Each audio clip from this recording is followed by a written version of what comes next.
Welcome back to the greatest movie of all time podcast. I'm Tom Duncan. And I'm Dana Duncan. And tonight we are joined by a very special guest, a fellow member of the Podcast Town community, Roger Wolkoff. How are we doing tonight? I'm doing fine. Thanks for having me, Thomas. Absolutely. So we're bringing you number 35, or episode number 35, Bull Durham.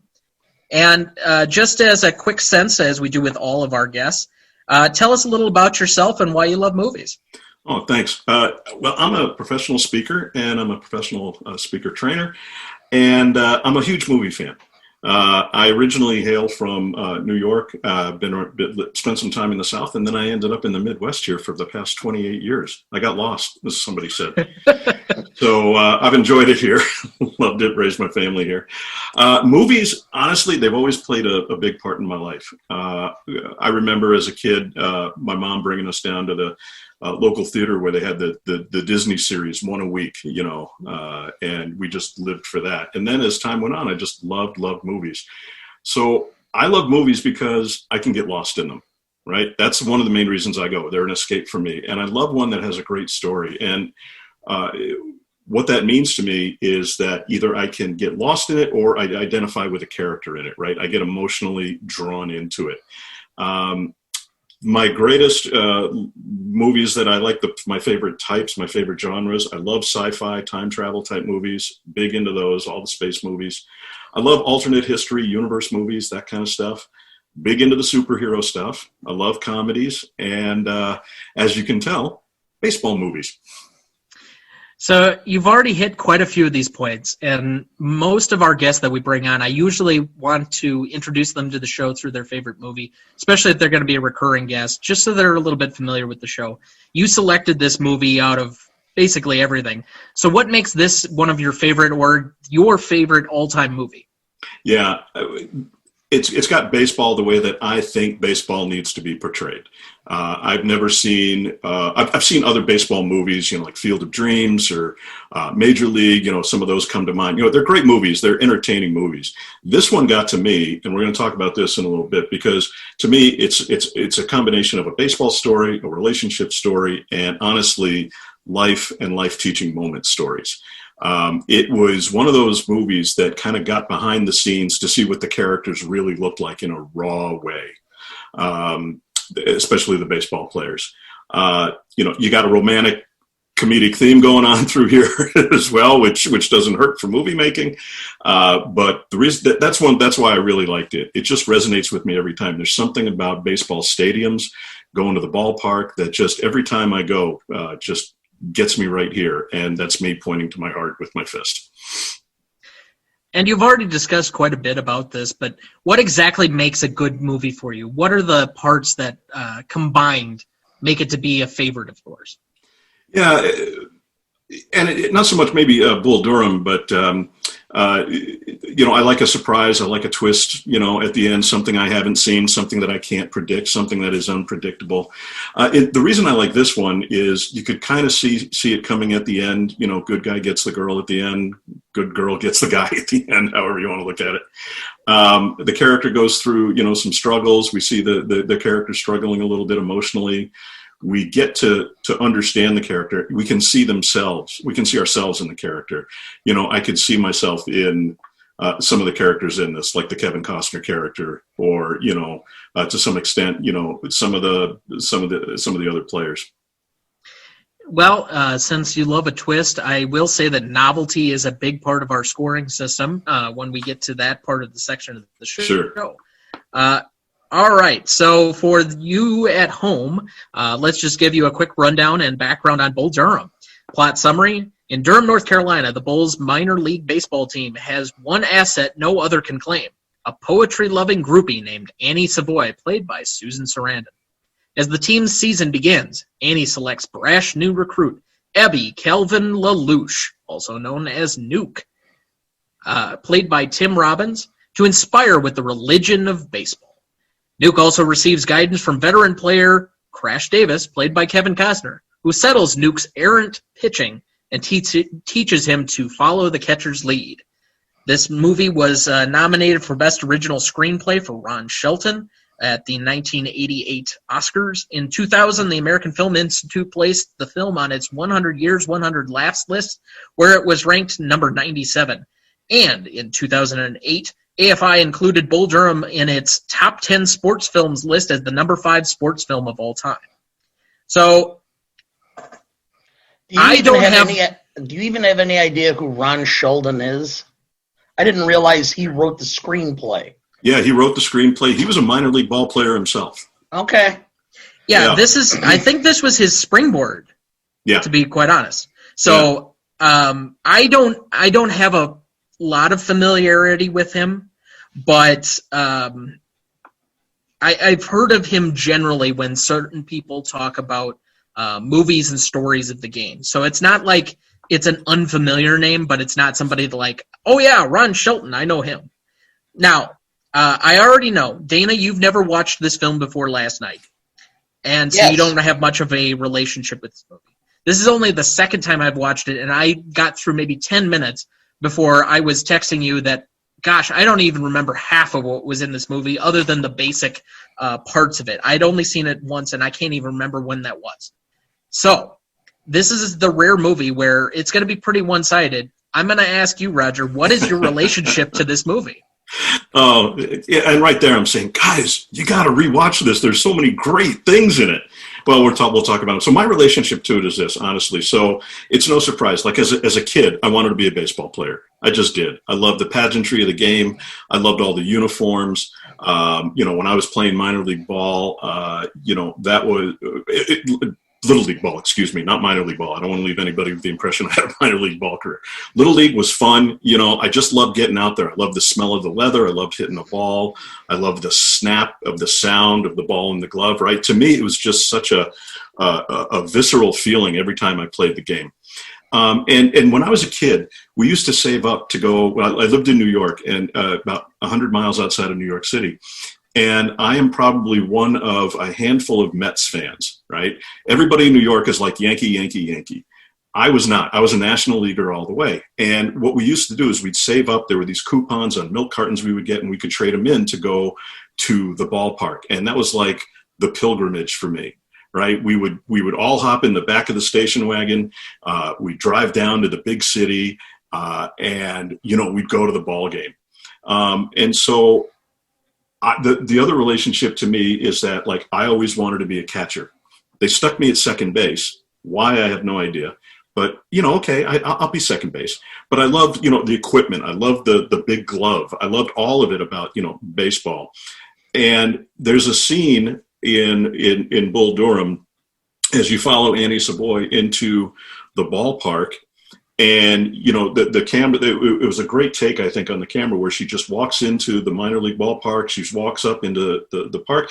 And then all of a sudden you see the lights and the green of the field and the players practicing. I mean, that to me, that is a moment that everyone who loves baseball remembers. Every time you walk into a stadium and the first time you walk out and see the field, it's just this beautiful feeling I get about the game.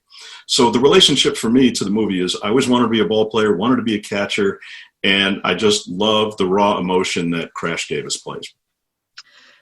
That particular shot that you're describing has been the exact shot that they do to sell every opening day game for every single year that I can remember. Right. ESPN must have that on backload or in a vault somewhere where they do that with every single stadium in order to do that. And I think it's because it gets to every baseball fan's heart. I know that when I go to Miller Park, right? I've always been a homer. Wherever I go, I'm a hometown fan.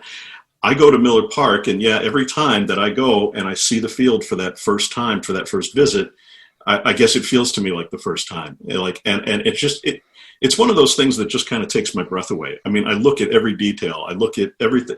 What the players are doing, who's practicing, who's hitting.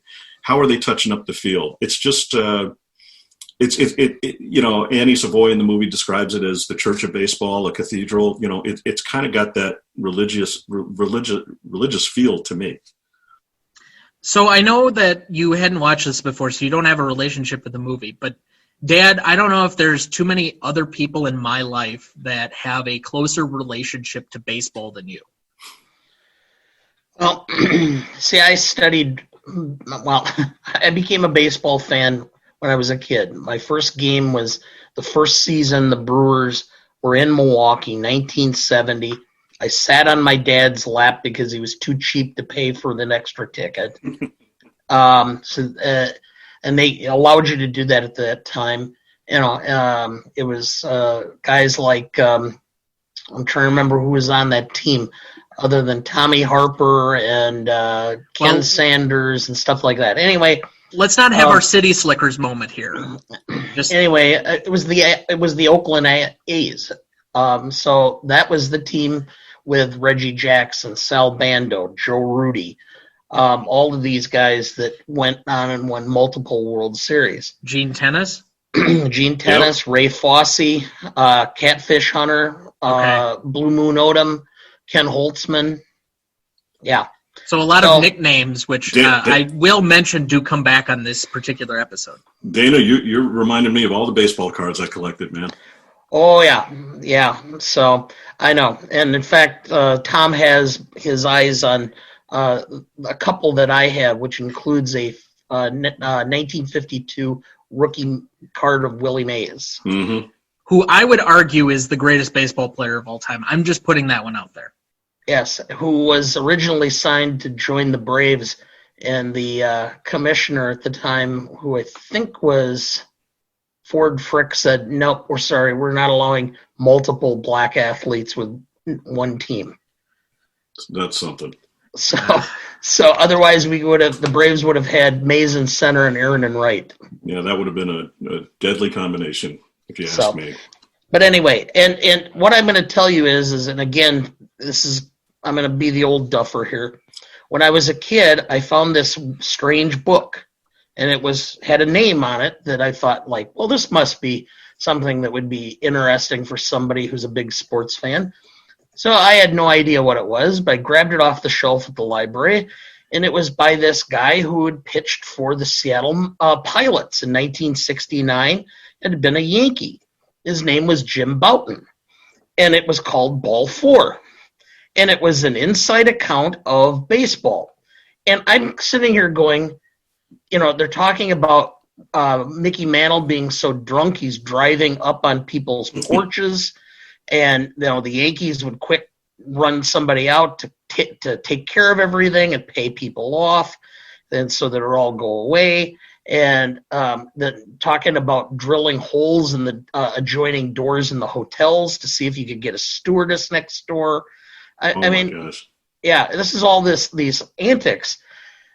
And so when I'm watching this movie, it's bringing back some of the stories I remembered from Ball 4, because it's a lot of the same situation, a lot of superstition, a lot of weird things that they did, because you're on the road, you have so much downtime, right? So you find ways to fill it.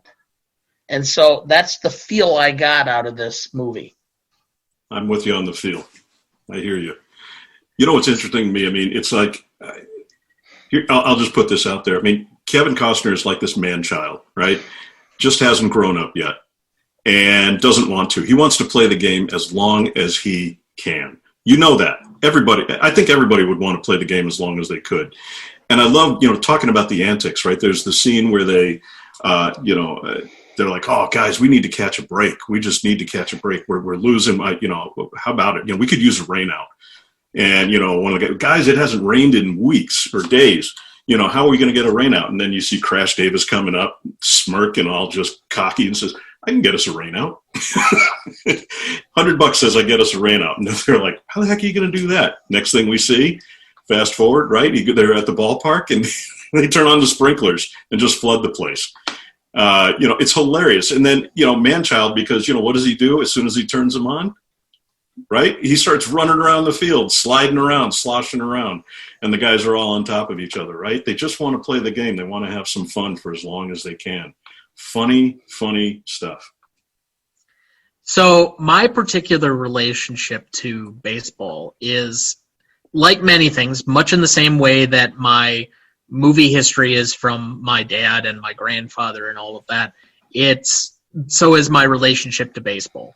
I grew up rooting for some truly terrible Brewers teams. Mm-hmm. And, celebrating guys like Jeff D'Amico and Jeremy Burnitz and Jeff Jenkins and Richie Sexson, Lyle Overbay, Jose Hernandez. I mean, guys that are just like way out in the periphery of baseball names. But I will say, if there are three things to illustrate my enjoyment or where I connect to this, and I will say that football is my favorite sport. Basketball is probably number 2. So baseball is kind of trailing a bit behind.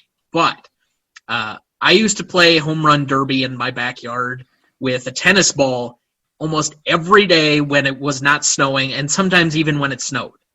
And it was just what we did. I was on the baseball team. I won't say that I played. I was on the baseball team all 4 years, but my dad taught me how to score a game when I was probably in 7th grade, and I got the Golden Pencil Award all 4 years because that's what I did. I sat on the bench, and we used to come up with just tons of weird jokes. One of it was somebody kept telling me that I needed to open a crumpet shop with my dad, call it Tom and Dana's Crumpet Shop, and then started doing this weird woman's accent from England. Oh, man. And this whole other thing where the amount of seeds that we were chewing, or just this guy's going to probably hit it here, and we'd take bets on where the ball was going to end up getting hit to, or any of those things. But the most telling thing about my personality and connection with baseball is I played t-ball 2 years when I was very small. And in t-ball, apparently you can't ever get anybody out. Everybody gets to hit. You can throw it to first base, but it's really more of an effort thing, which never sat well with a fairly competitive child like myself. So one of the days, I took the ball and did the hidden ball trick at first base, and I said that the guy could not be safe. They threw the ball, some guy hit, or I guess they didn't throw it in t-ball, but some guy hit the ball into the outfield, and I had a ball in my pocket, and I pulled out and tagged him. Because it was just not acceptable that we couldn't compete and that we weren't keeping score. So no participation trophies. You got to win. Oh God, no! I hear you, man. But Tom, you did have a position. It was called left out. Oh, that's terrible. That's awful. Oh man. Well, Dana, good for you for teaching them how to score.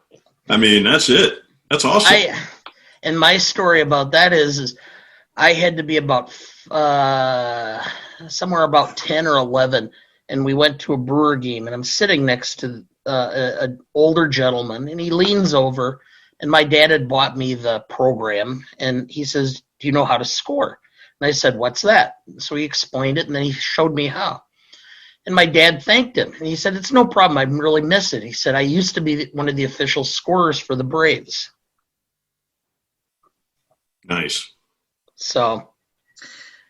So both of you, before we went into full recording mode, kind of were questioning my ability to figure out what this movie is about.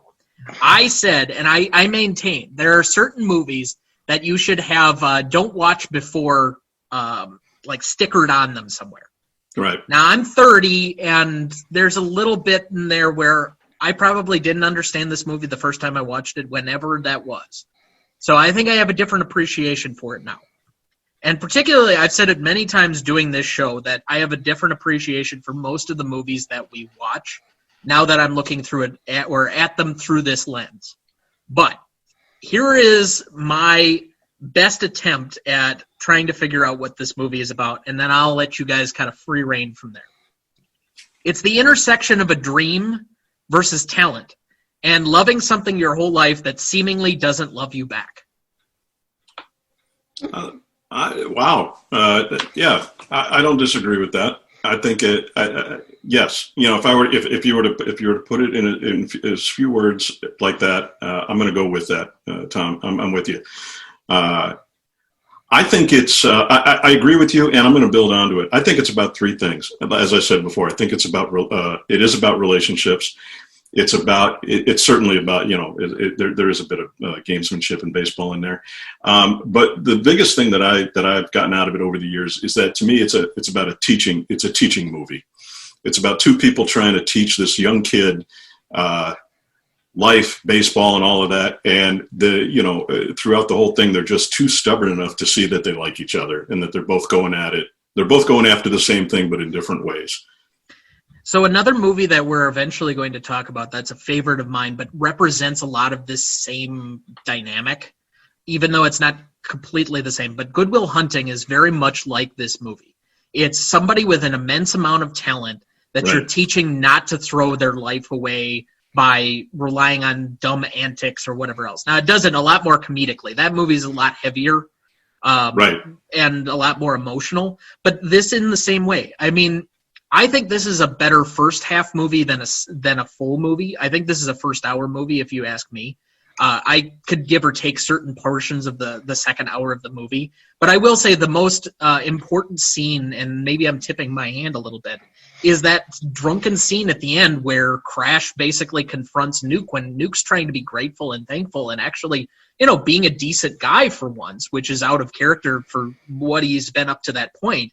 And Crash throws it back in his face because Nuke represents all the things that Costner wish he had. Yes. And that's the struggle that they go through the whole movie.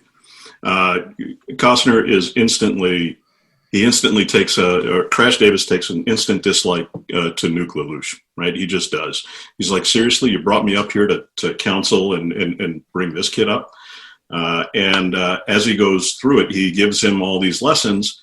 And at the end, Crash becomes more compassionate. He shows him more of himself, right? He becomes more vulnerable as it goes on. I think the biggest thing for me is the final teaching moment that we see when the two of them are in the locker room.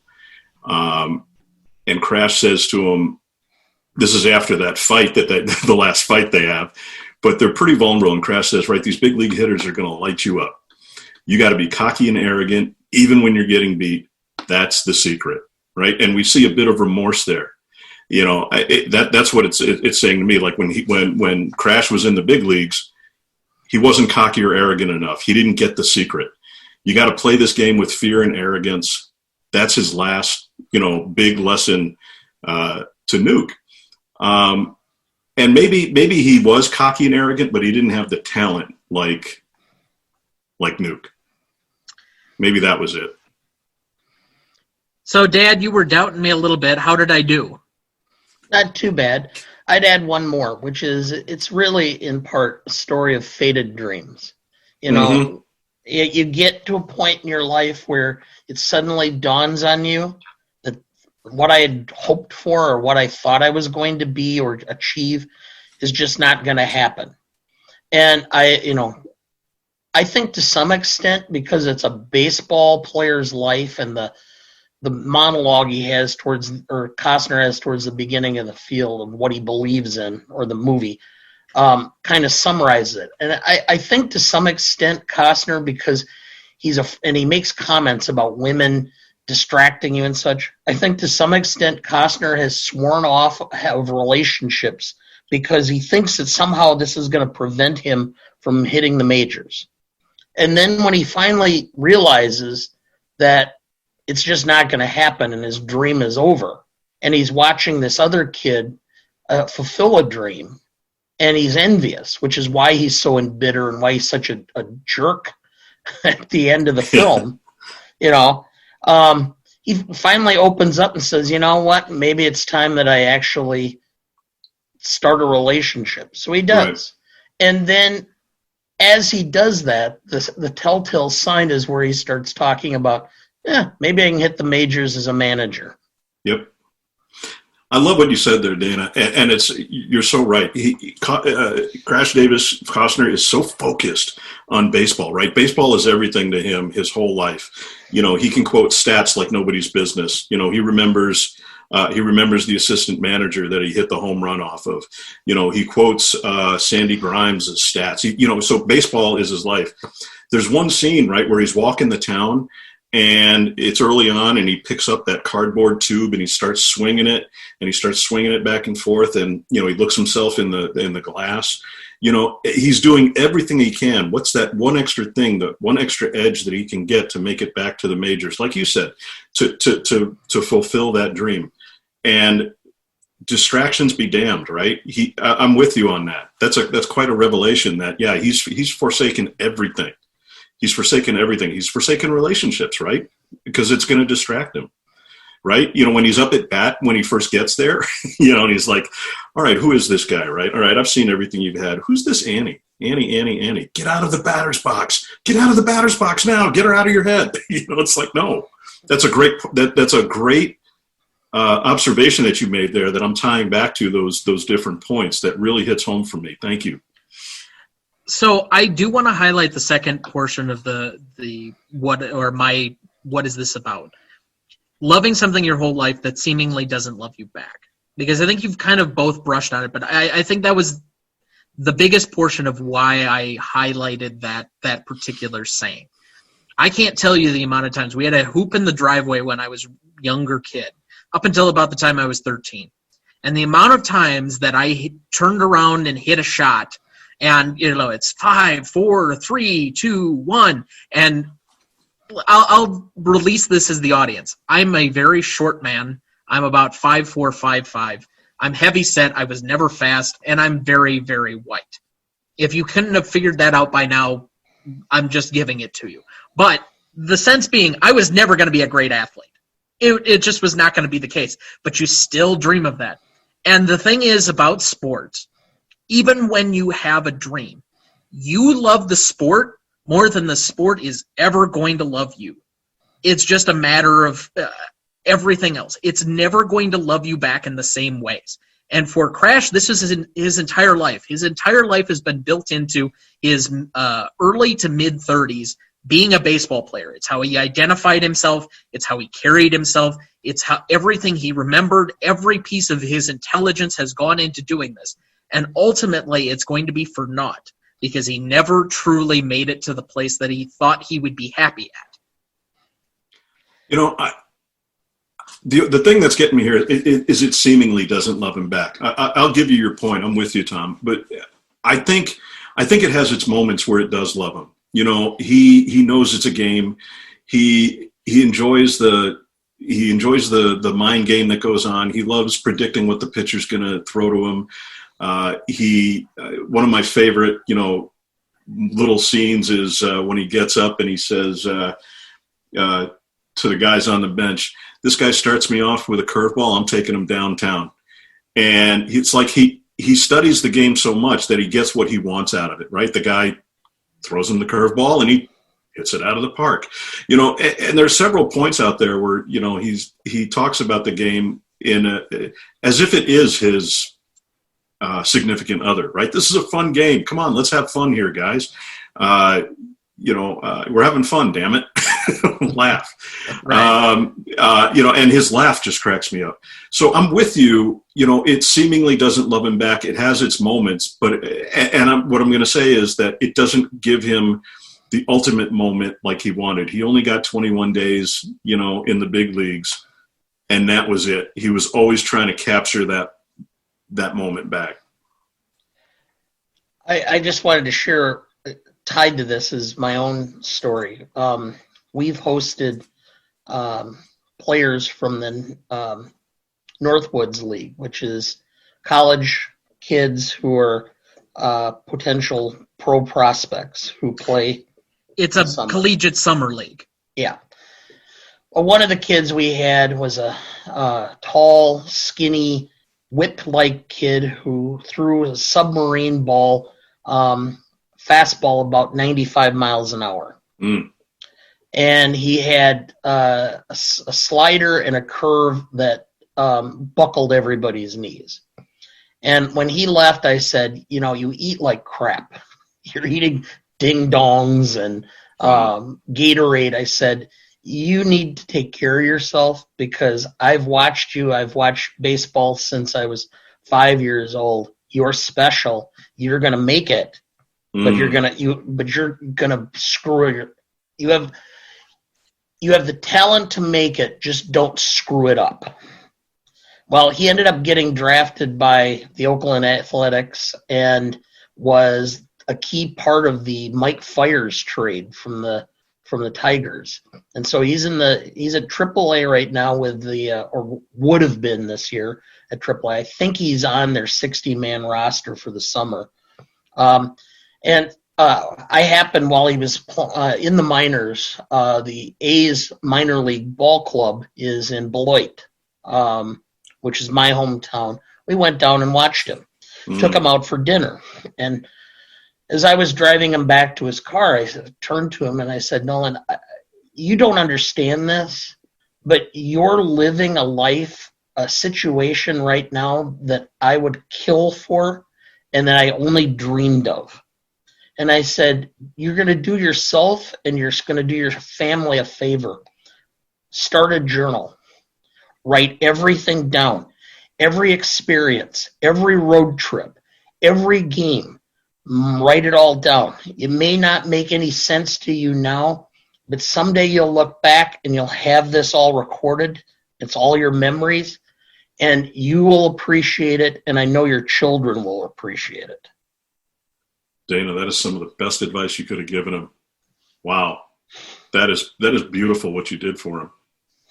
I will say, as a millennial, we record everything on social media anyway. But yeah, we'll go with the pencil and paper. But I love what you're telling him, to record his own story, because he's going to look at it differently down the road. All right, let's move over to best performance. This is going to be a fairly simple one as far as I'm concerned. I really don't see too many others having a better performance than Costner in this. Does anyone disagree? I gave it a tie. To me, it was a straight up tie between him and Sarandon. Yeah, Costner because funny, raw, passionate man-child, I said. Sarandon because I believe she's equally raw and passionate, and she's also cunning, alluring, and smart. There's a certain element to her and her performance. I keep thinking this, especially because she ended up playing in a biographical sense, this woman later on. And I love Bette Davis's earlier work, but she is a modern Bette Davis. Probably not as talented or in as many movies, because Bette Davis was second to none in her era. But she reminds me so much of her and is able to play almost a similar personality type, that she's so flexible in her demeanor that she can go back and forth while being extremely serious in one sense, but not off-putting, and yet silly, but not over the top. And she straddles this weird line in that, and I don't think of too many other women that I would have ever been able to recast this role and get the same level of performance out of. Right. Dan, who did you have as your best performer? Costner. All right. As far as Costner for me is the nominee, this is that period where we have about a 3 or 4 year stretch. He does this. He does Field of Dreams. He wins the Oscar for why am I drawing a blank? Dances with Wolves. Dances with Wolves. Right. And like this is key era Costner, and these are the movies that you particularly think of. He's got this keep calm but be, I don't know, above it all type of attitude of everything that is going on. He's projecting a certain coolness, but you can see his vulnerability underneath in a lot of these movies. And for everything he exudes, again, this is one where you so closely tie the movie and the role to the actor that I really couldn't see anybody else doing it. I'm with you. So best secondary performance, I already mentioned her, but Susan Sarandon was that for me. Again, I it's difficult to imagine. I could have recast, even as much as I like Tim Robbins and I enjoyed his performance in this, I ultimately think there are a lot of people that you could have gotten a different performance that wouldn't have detracted from the movie as much, because I think the character is such an archetype that you could have done a whole lot of different people. But there aren't anybody different in my book than Sarandon and Costner that could have made this movie as good as it is. I agree. Because I gave him a tie, I went for number 3 with Tim Robbins. Yeah, I mean, he pulled off Young, Clueless, and Shallow like nobody else. I thought he was really good in that. I'm going to give that redundant? Probably, right? I'm going to give a tip of the hat to Robert Wool as Larry, the oddball assistant manager. Just because of the comic relief that he has, right? All the weirdness whenever the skipper asks him, well, what's going on with Luke? Well, he's seeing out of the wrong eyelid and his chakras are all messed up. Like, duh, isn't it obvious to you? But he has tabs on everybody and everything that's going on in the organization, that every time he's like the whack-a-mole. He comes up every now and then, or a ground squirrel, you see him every now and then and just ducks down. So I liked him for that. So I didn't know his name officially, and I didn't even bother to look it up, because every time he came on screen, all I thought was, oh, that's the guy that plays Arliss. Yeah. And I've never even seen the show. I just equate the two so closely. But yeah. I will tell you, the number one thing I hated about being on a baseball team, because it seemed like it was a requirement, and I never really played Little League, so this was never something that I thought was important, and I always thought it was annoying. Baseball chatter. That guy has the worst baseball chatter in my lifetime, and it's so over the top. It reminds me of every time we had to do it, because it's so ridiculous and nonsensical. Who the hell cares what I'm saying on the bench while guys are trying to actually play the game? Yeah. You hit it on the head. So, Dad, who did you have as your best secondary performer? Well, he took mine, because I was going to say Robert Wool, because he was to me, he is the bench coach on every team. I just got done reading a story about the Brewers. Their bench coach, Pat Murphy, had a heart attack in August and was out for a month recuperating, and how they missed him because he had this certain way of when times were tense, to just crack a joke or do something silly and bust everybody up. And it's that type of character that every team that has any level of success, any modicum of success, has on their bench. And I've always enjoyed Robert Wool. I think the first movie he was in was a movie that I saw with my dad that he hyperventilated through most of it, called Hollywood Nights. Yes. Yeah, and I remember the one scene where he's supposed to have sex with Fran Drescher. And that was the first time I'd ever seen her with her nasally voice. And that's one where you need a ball gag. Anyway. Yeah. Okay. Oh, I do want to give an honorable shout out to Ron Shelton. I don't know if this is the best plot of a script. I love his premise and all of the setup that he gives it, and the dialogue is almost second to none. In the amount of things. When going through quotes, we're going to have like a ton of them here to read off at some point. And we've all been, in a certain sense, quoting the movie repeatedly through this. But since none of us mentioned him, I do want to make sure that he's at least recognized for that. The other thing I'll say is the guy who plays the manager, in just some of my cursory research, I did see about 7 months after this movie came out, had a stroke and passed away. Yeah. So he did not make it very far past this movie, but he's another guy that just since this is such a big movie, if that's got to be your end note, it's not a bad end note to go out on. Yeah, I'm with you. So most charismatic award, I gave it to Tim Robbins. I don't think there is a scene in this movie where Nuke doesn't show up and basically steals the show, or at least is the front man, if you will, to every piece that he's in. His goofiness, his over-the-topness, his boyishness, all of these pieces kind of work for him and just pop off the screen to me. Roger, who did you have down? My most charismatic was it was Crash. And I go back to the scene where he and Annie were on the bench at the end of the movie. There was just that chemistry there. The criteria were like what immediately drew you to it every time I saw or heard it. And that's one I just keep going back to. That's one I could just keep replaying. There's such a neat intensity about the moment between those two that he pulls off and she pulls off with him. So I'm going to go with Kevin Costner. Dad? Costner.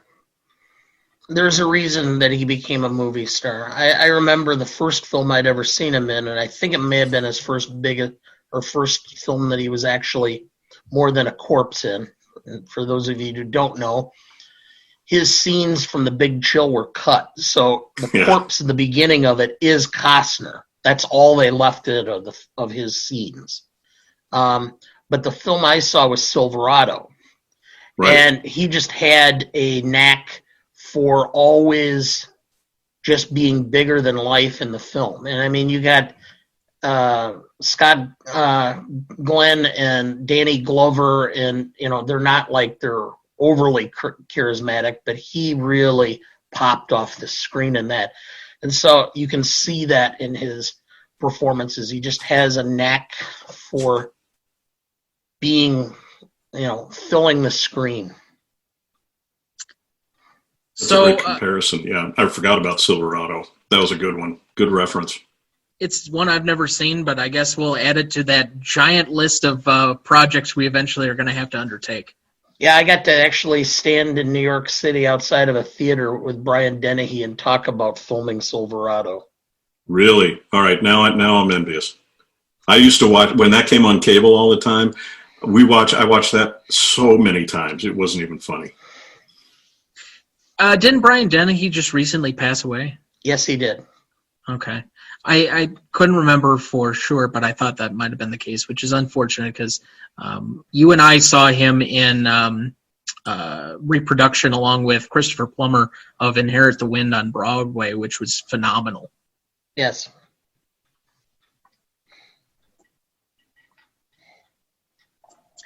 Okay, so let's move on to best scene.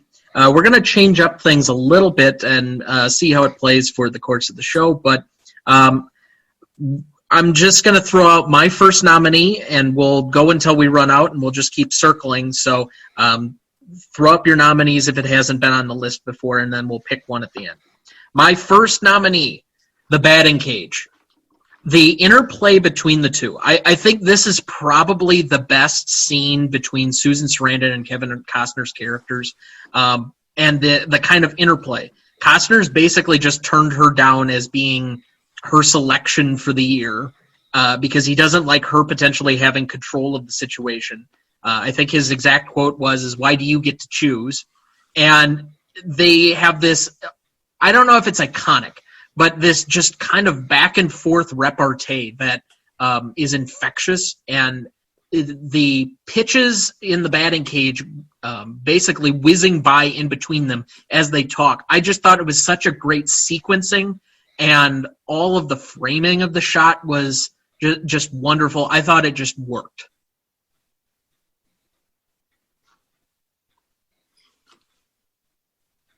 Okay. One of my one of the best scenes for me. I'm going to have to go for it. It's the one where the skipper throws the bats on the ground in the shower. The lollygagger scene. The lollygagger scene, which is quintessential. You go to any site that reviews Bull Durham, and they just go to that one. It is one of the best scenes. You got to scare these kids. And it's so funny because if it's the first time you're seeing the movie, it's like, well, how the heck is he going to scare them? Throwing the bats on there, everybody in the shower, and just the quotes in there are just tremendous. He scares the heck out of the guys, gives them his simple philosophy about baseball, and says, "Guys, we're going on a road trip. Bus leaves at 6 a.m., and he goes out, and he's just swearing all the way to his office. I've had a few scene. Yeah, I've had a few coaches that have tried that. I think it's to be honest, I've had much scarier coaches, and this is somebody who isn't scary trying to put on a front. So I more or less laughed at that as opposed to getting any of the true fear out of the situation. But Dad, what do you have down? I love the opening scene, and I'll tell you right now, my favorite line, or the best line I'm going to do is the monologue that Kevin Costner goes through of what he believes. Yep. It's just iconic. By the way, with regard to the scene in the shower, it foreshadows the fact that Crash is going to end up becoming a manager. The manager comes to him and asks him what he needs to do. And Crash immediately knows what to do. Well, I'm not going to tip my hand too many more times during the course of this, but that is part of one of my remaining questions. So we'll revisit that as we go along. Yep. The other one that I thought was just, and these are almost back-to-back. So my first one was the batting cage. The second one I had, that first one, and you've already referenced it at least once, Roger. When he first steps in, that first at-bat he has during the movie, where he's talking to himself, and it kind of previews how many other at-bats are going on, and he's in his head, and you're thinking with the batter. I think it just works so well because it really is, to a certain extent, just you out there. I think this would work really well in a golf movie, too, if you had somebody that is trying to think through each shot and is having this inner dialogue and everything else, especially for as much of the movie is don't think, just do. The fact that he's thinking so much in his head about everything that's going on and all of that is I'm struggling to find the right word, but not indelible, not iconic, endearing to this movie. I think that's a good word. Yeah, because you get to look inside the head. The way I look at it, the way I think about it is I've always wanted to know. I'm curious about what goes on in people's minds. And whenever I'm watching a game, we don't get to hear the dialogue. We don't get to hear what's going on. We don't get to hear what's going on in the conference at the pitcher's mound. We don't get to hear the argument between the manager or the player and the umpire. And this one where you see the self-talk, classic. I was like, oh my gosh, yeah, that's what it's like, don't think. Just swing, and you hear them tighten up. That's what's going on. There are 100 different things you're thinking about while you're trying to track a ball that's coming at you 95 miles an hour and has all this kind of movement on it. Exactly. I love that you picked that scene. And it's one of these things where right now we're recording during the middle of the pandemic, and we are not really having fans anywhere. There's a few in some football stadiums that are larger. And everybody said how this is such a problem that we have to pump in crowd noise and all that. I'm like, no, I don't care that there are no fans there. It doesn't take me out of the experience of the game. They could be playing in a gymnasium. Put the mics actually on the players and give me some non-produced sound. Every time they do we're recording the players, it's always some weird thing that they pull out which has nothing to do with anything. It's from the pregame warm-up, or it's after a big play and they're just screaming at something and giving their emotional. No, give me the interplay in a basketball game where somebody's criticizing the other guy's sister, or they're calling out a specific play from the bench or something else. Give me some actual audio of what's going on that's going to mean something. And this is one of those rare instances where we at least get some meaning behind all of the things we see in a game. Yep. The NFL for mature audiences only. Yeah, there you go. No kidding. That's what it would be. You could say that about the PGA too, because I've heard a number of announcers saying, "Please pardon the, please pardon the language." I love Dana, the scene you picked, that the quintessential scene where they're going to choose, and Annie asks Crash, "Well, what do you believe in then?" And you get that just iconic monologue. I just love it. I'm going to go with another scene. One of my favorites is during one of the ball games. Nuke is shaking off Crash's sign, and he says, "This SOB is throwing a 2-hit shutout, and he's shaking me off. You believe that? Charlie, here comes the deuce, and when you speak of me well." The guy hits a home run, and the funny thing is, he goes out, then Nuke goes out to the mound. "You told him I was going to throw the curveball, right?" Crash says, "Yep, man, that ball got out of here in a hurry. Anything that travels that far ought to have a damn stewardess on it, don't you think?" I just crack up every time I hear that. It's one of the best things because it's another teaching moment. It's like, dude, you didn't get it the first time. because before that he'd already had this lesson once. But this is another great teaching moment, and he teaches by experience. It's like, you're not going to listen to me? Fine, pay the consequences. And with a great funny line on it. So I love that scene. Dad, I think you're up. For scene, I gave you my scene. Oh, we're going to keep going until we have don't another have one? anymore. Oh, well, I do love the I'm going to make it rain scene. Yeah. Mm. So that is kind of the thing that baseball players are known for.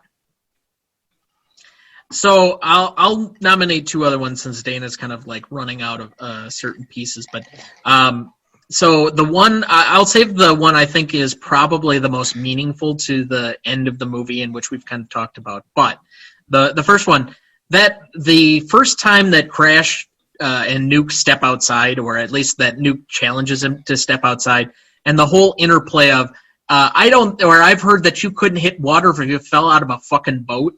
And the amount of times that's been repeated or paraphrased in the amount of times. And you have these in a lot of sports movies or a lot of con artist movies, this whole trope of, I'm going to challenge you and go right at the brash young kid and prove to you that you're not any good and you're going to get some level of humility. It just works every single time. I don't know what it is. And I say this as the youngest of the three of us. It works every single time. Yeah. The other one I'll just mention as far as this goes, and I think it is the most meaningful meaningful scene of the movie, more or less, is that scene that I mentioned before. Nuke comes to celebrate, more or less, and Crash basically throws it back in his face. And it's the dichotomy that's gotten to the peak. Nuke has finally realized exactly what he was there to do. Whether he likes it or not, he's realizing the dream that he may or may not have had when he started off this thing, but he definitely had by that point. And Crash is bitter that his dream is basically dead. He gets cut almost immediately after that situation. His utility is no longer there, and he's got to remake his life without his identity. While the young brash kid that he has to teach all of his lessons or impart, his life is just beginning. Yeah, I'm with you. I like that scene. I'm going to go with the one I mentioned before. Last one for me is it's the one where they're sitting on the bench after Crash has hung everything up, right? He said, he's hung up his cleats. He hit his record-breaking home run. And he just kind of bears his soul to Annie. He's kind of figured it out that now he's got the time. I like where you went with this, Dana, that he's finally got the time for the relationship and wants to make it happen. And he's trying to figure out how to make baseball and the relationship happen. So, he tells Annie, I got a lot of time to hear your theories and on and on. And then at the end of it, he just says, I just want to be, and to me, that's part of the great transformation of his character right there. I just want to be. And then we see the transformation of her character where she says, yeah, I can do that too. I'm ready to be too. I gave up boys. I quit, with my whole pick one player of the season. I'm ready to commit too. So I love that scene a lot. How about a sequel where Costner is a major league manager? They were going to do that. They talked about it, but it never came up. And I think we may talk about that at the end of this, because that was one of those hanging questions. We can talk about it. Yeah, we can talk about it now. I don't have it in my remaining questions unless one of you does. I did. Okay, so then I will leave it. Yeah.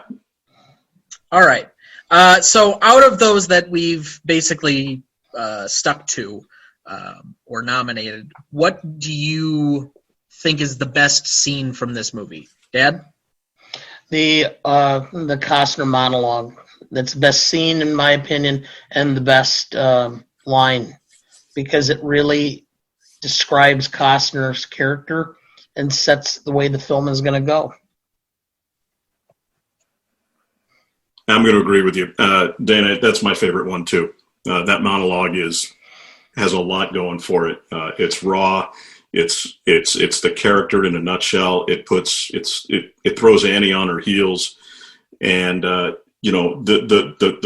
poor schmo Nuke is just sitting there dumbfounded because he doesn't know what the heck to think. But I love that. I love that line. I love that whole monologue. Instead of quoting Shakespeare, I wish I could have quoted that in high school, but they wouldn't let me. And although I do disagree with the Lee Harvey Oswald acted alone, but that's another story. Okay. How about you, Thomas?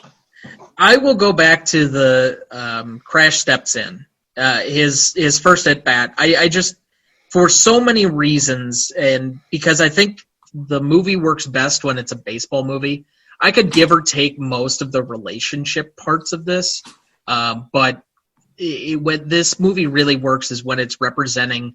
I think it's the best part of this premise is it's not a Major League Baseball team.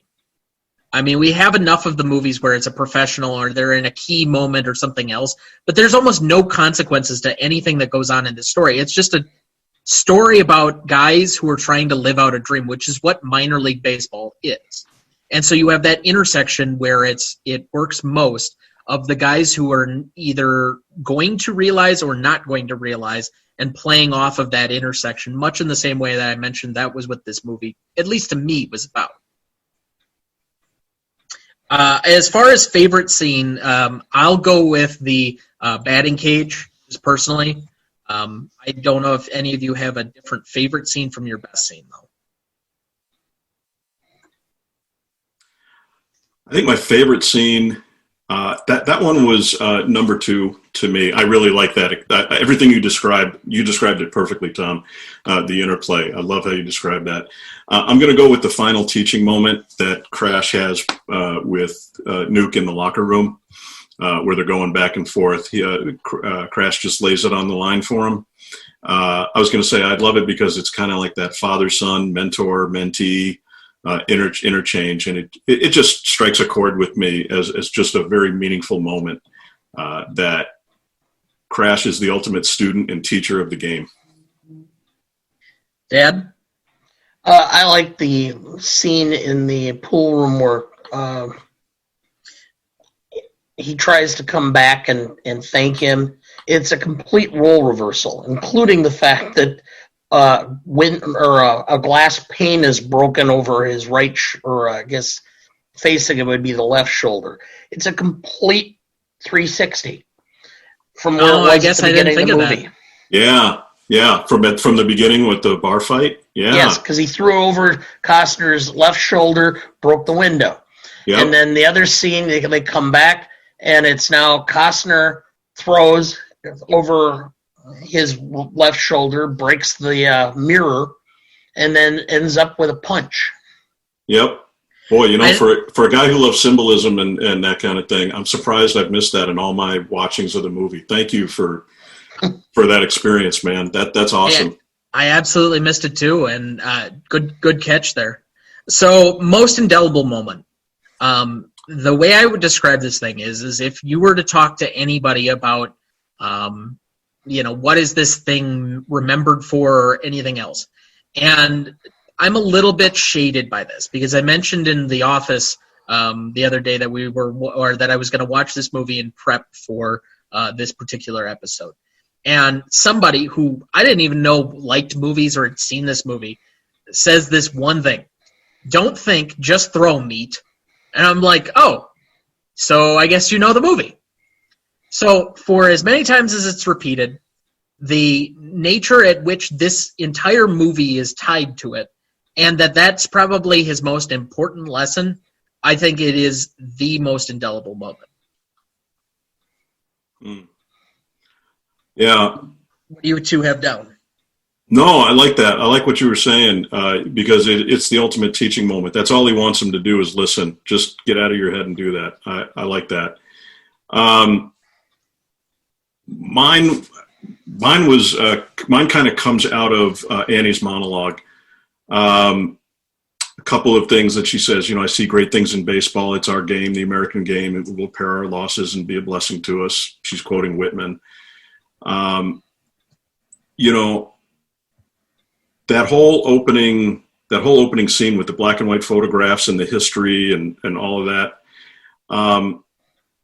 It's probably not, there are more probably indelible moments in there, but for me, that's one of the ones that I go back to.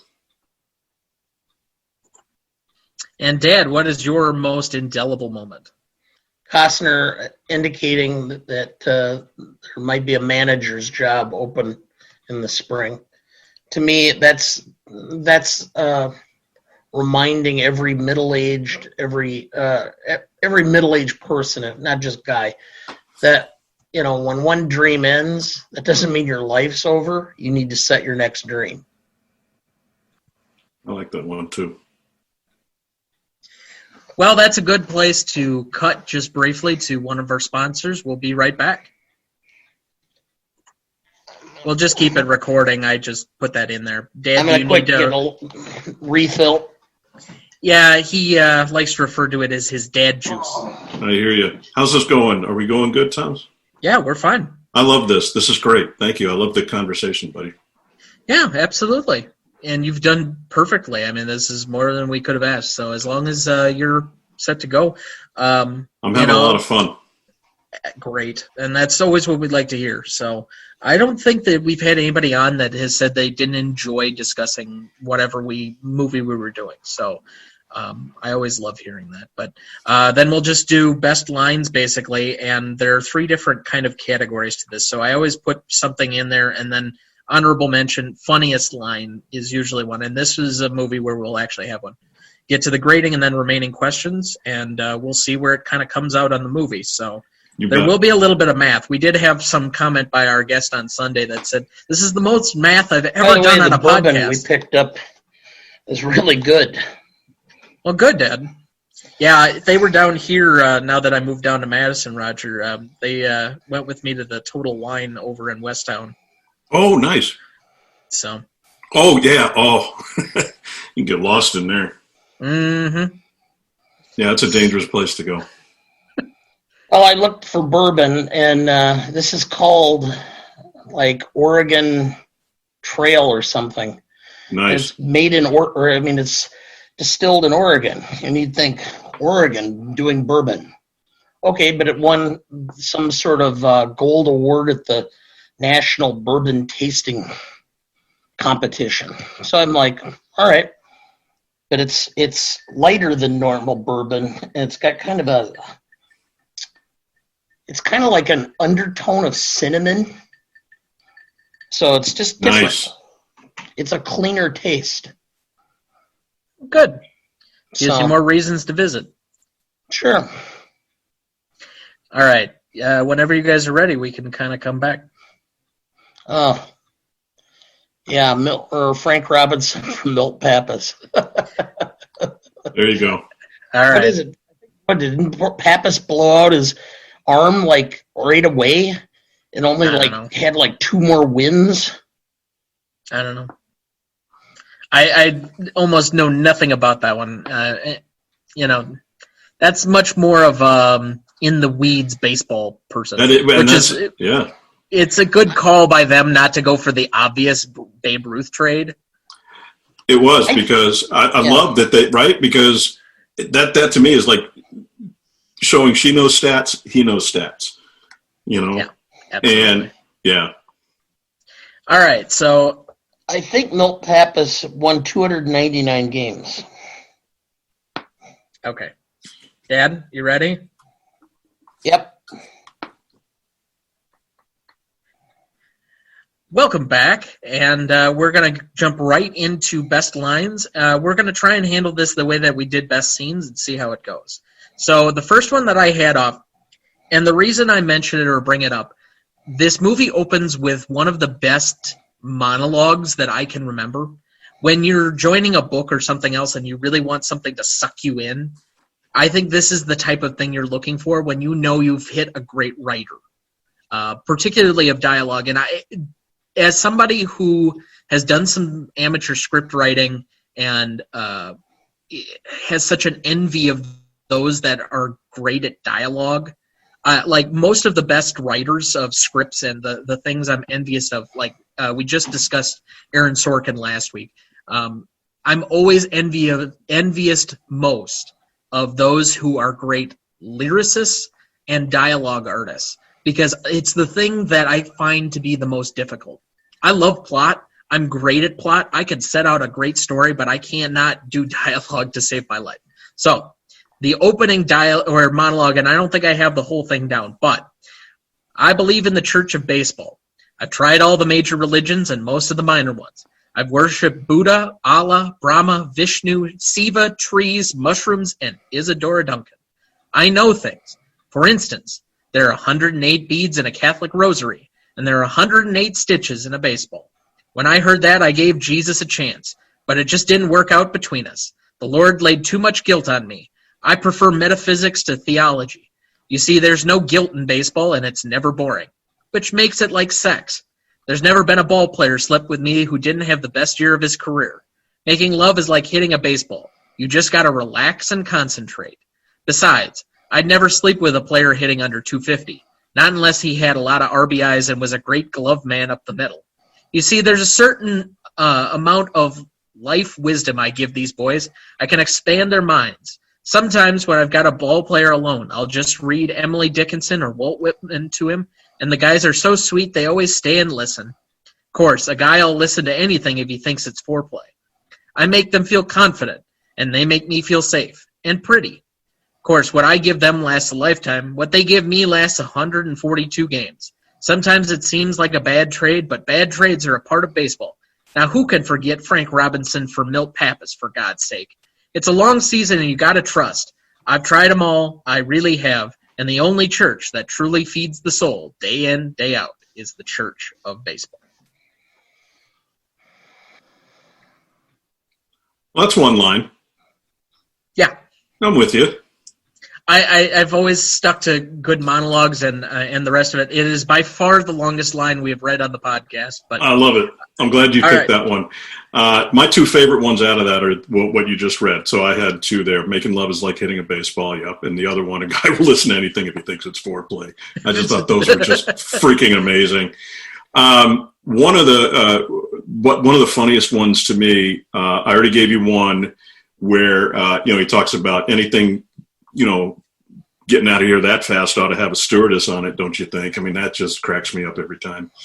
I'm going to go for one where it's kind of near the end of the movie, and I already referenced a little bit here. When they all get on the mound and they're talking about stuff, and one guy comes up, my girlfriend hexed my glove. Hey, did you guys know that Millie and what's his name are getting married? And then Nuke is talking about his dad's there, and then finally Larry comes up, the assistant manager. What's going on? When Crash summarizes it and says, "We got a lot of shit going on out here," and that to me was just so funny because I'm picturing myself in the stands thinking they're talking about something important like, how are we going to pitch this guy? We got 2 outs. What do you want to do? Do you want to walk him or whatever? No, they're talking about, candlesticks make a nice gift. I thought that I have the exact quote here, so excuse me, but what the hell's going on out here? Yep. Well, Nuke's scared because his eyelids are jammed and his old man's here. We need is it a live rooster? We need a live rooster to take the curse off of Jose's glove, and nobody seems to know what to get Millie or Jimmy for their wedding present. Is that about right? We're dealing with a lot of shit. Okay, well, candlesticks always make a nice gift, and maybe you could find out where she's registered and maybe a place setting or maybe a silverware pattern. Okay, let's go get 2. Go get them. Right, and then he just puts his hands in the jacket and just kind of trots off like you see those managers do, right? It reminds me so much of the story. Who was it, Dad, that goes out to argue with the umpire and is talking about the restaurants after the game? When I was a kid, I read Earl Weaver's autobiography, and he talked about how, and I also read Ron Luciano's, and they hated each other, but they would actually, both of them, I think, told the same story. Weaver came out screaming, and Luciano looks at him and goes, "Earl, that was a really shitty call. I mean, I blew it, but I can't change it. So where are you going for dinner after the game?" And they stood there shouting at each other like, "I think I'm going to go to Gino's for Italian." He says, "Ah," and they go back and forth just shouting about the restaurants. I've so got to read that. All right, Dad, what did you have down? Or what's your first nominee, at least? Yeah, I had the crash line, which is exactly where I said to begin with. I just love that line because It really is just the epitome of the movie to me. The I Believe in the Soul monologue, yeah. Do you want to read it off? I suppose I could. Well, otherwise I've got it. Wouldn't be the first time I've ever used those words in public. No, I'll just put the explicit rating on this episode again. So, well, I believe in the soul, the cock, the pussy, the small of a woman's back, the hanging curveball, high fiber, good scotch, and the novels of Susan Sontag. The novels of Susan Sontag are self-indulgent, overrated crap. Yep. I believe Lee Harvey Oswald acted alone. I believe there ought to be a constitutional amendment outlawing AstroTurf and the designated hitter.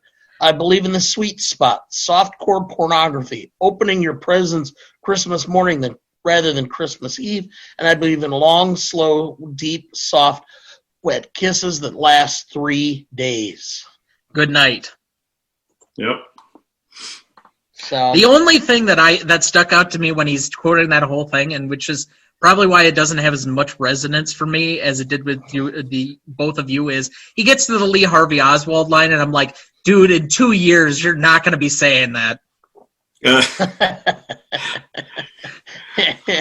For reference sake, this is 1988, and he does JFK in 1990. Right. You know, it was so funny. What I love about that one, like I have this passion about the designated hitter. I just hate it. And to hear a character that I identified with just go out there and say it, I say that in a lot of my speeches when I go out and talk. You know, I said, if you want to ask me about baseball, I think the designated hitter is an abomination. And I believe with my heart that the Brewers went to the National League because they knew I moved to Wisconsin right at that time. So that's my 2 cents on the designated hitter. You play, you play, you hit, you play. There is no bigger divide between young and old than the designated hitter. Yep. Oh, yeah, if you remember back in the early 70s. Yes, because I was born then. I'm talking to Roger, I guess, more than you remember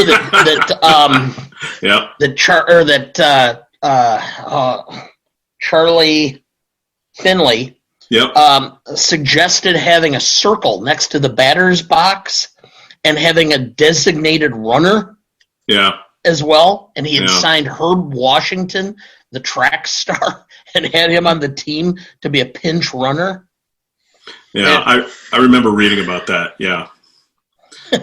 Anytime they make changes to the game like they're doing now, it just really throws me. And you both are going to hate me for this, but I love the regular season overtime rule with a guy starting on second base. And people like you would, Tom. That's fine. That's okay. That's all right. My next nominee, Skip and Millie. Don't take this the wrong way, Millie, but if I catch you in here again, I'll ban you from the ballpark. You can't ban me from the ballpark because my daddy donated the scoreboard.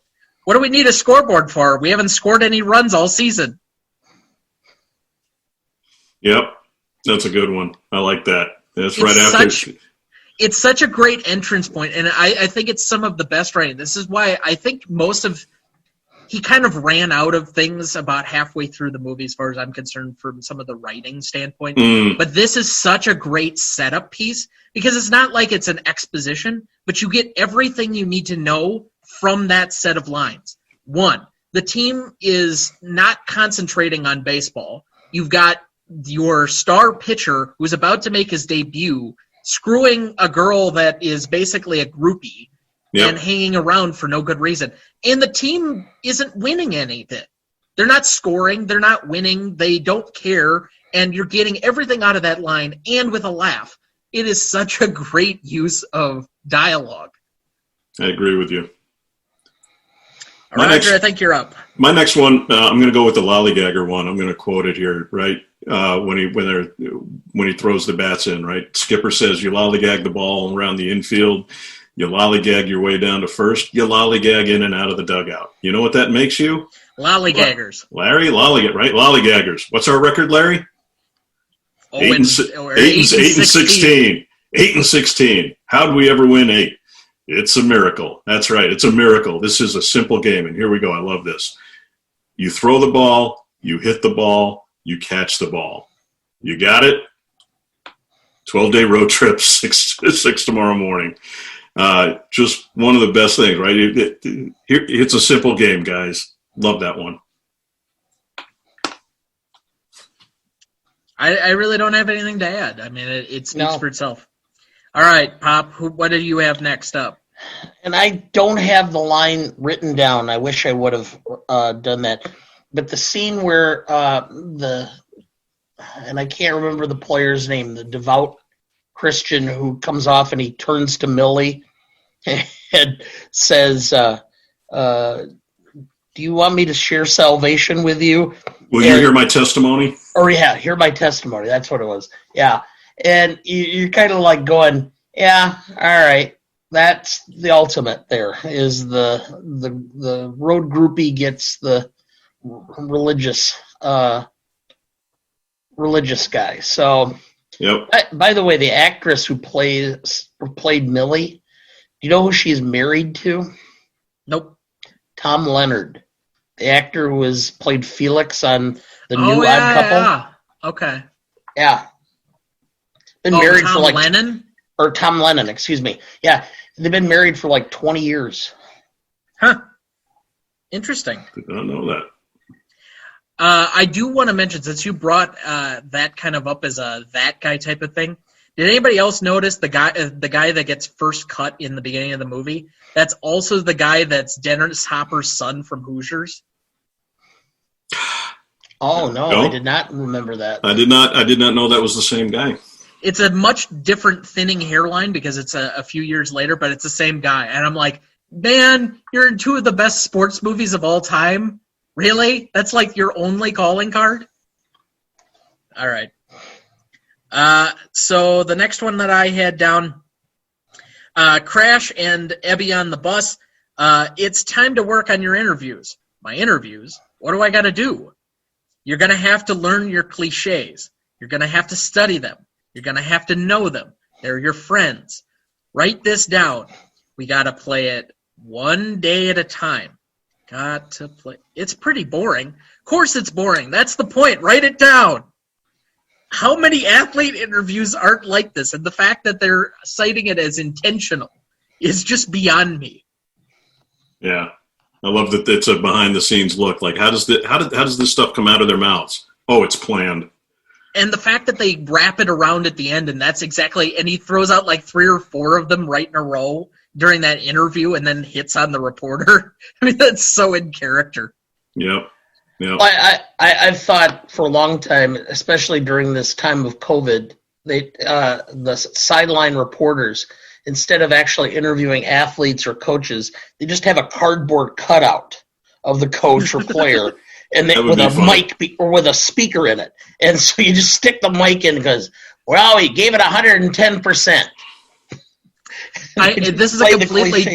This is a completely different movie, but you're saying that, and all I'm thinking of is, do either of you are familiar with Talladega Nights? The Ballad of Ricky Bobby? Mm-hmm. Okay. Yeah. And the sideline reporter goes up into the crowd, and I'm here with Larry Bird, it's some black guy.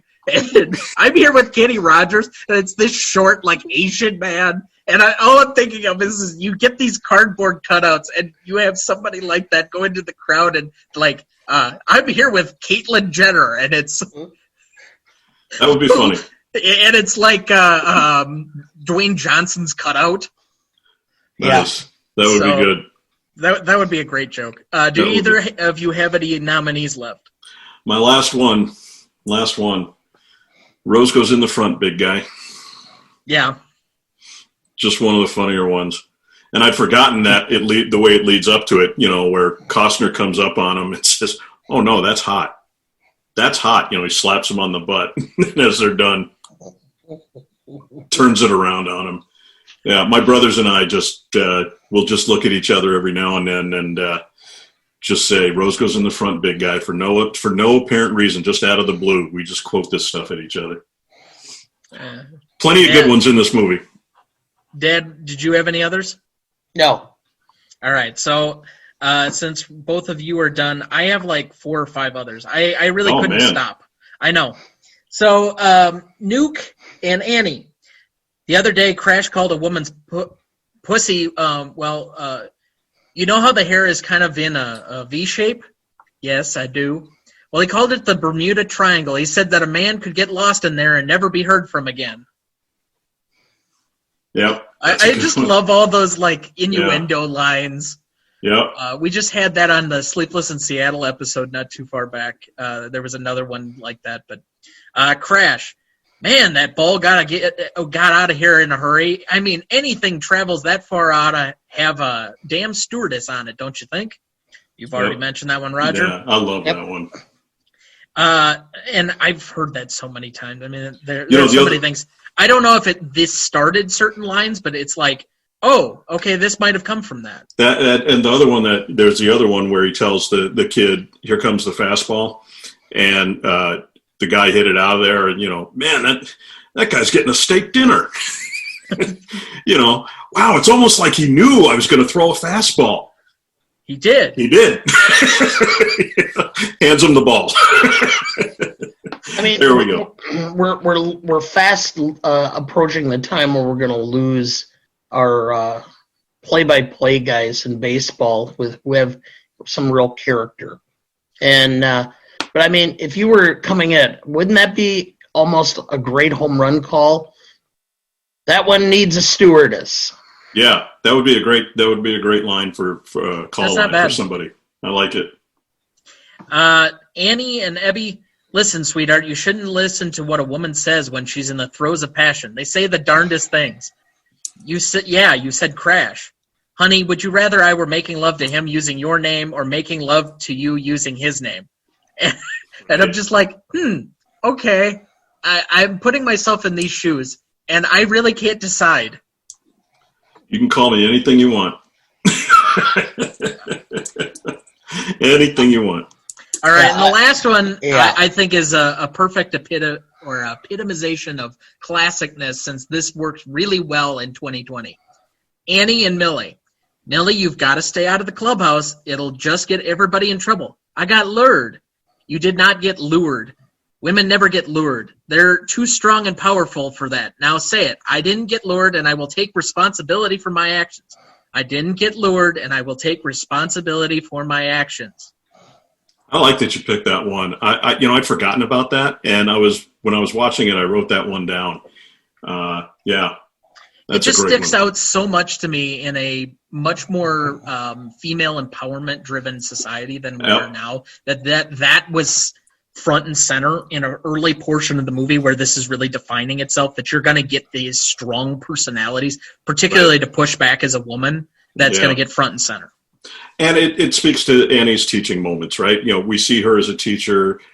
She's teaching Millie. She teaches the batters. She teaches the play. Yeah, I love it. I love that it's an empowerment message. All right. So out of any of these, what do you find to be your best line?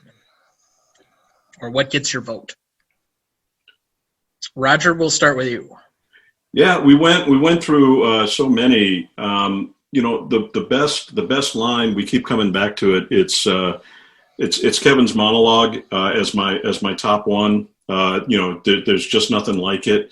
And I really enjoy where you went with the beginning. I'm going to give my honorable mention to what you said, Tom, about Annie's opening monologue. I mean, there's so much that sets the scene there. There's so many good lines in there. Those are my two. Dad? I'll be redundant. I'll agree with Roger because that's what I had. I've been saying that since the beginning. This movie, I mean, you see those montages at the Academy Awards where they'll show films.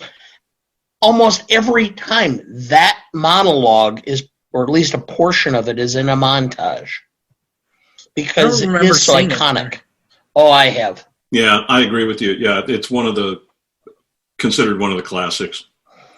Well, I can definitely see it. I just don't remember it being in like one of those big montages in the same way that several other ones are. Just my memory serves, but okay.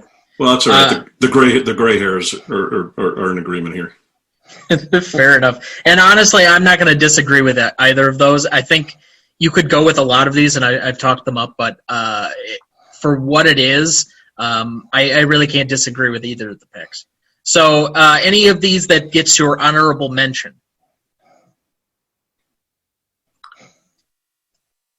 Boy, honorable mention. Honorable mention for me is Crashes at the end, where he's talking about where they're sitting on the bench again, where he talks about I just want to be. That one's the honorable mention for me. Yeah, I'll agree again. Boy, we've found like two spirit animals or something here. Yeah. I'm going to go with something a little bit different. I will go with the now we're going to work on your interviews.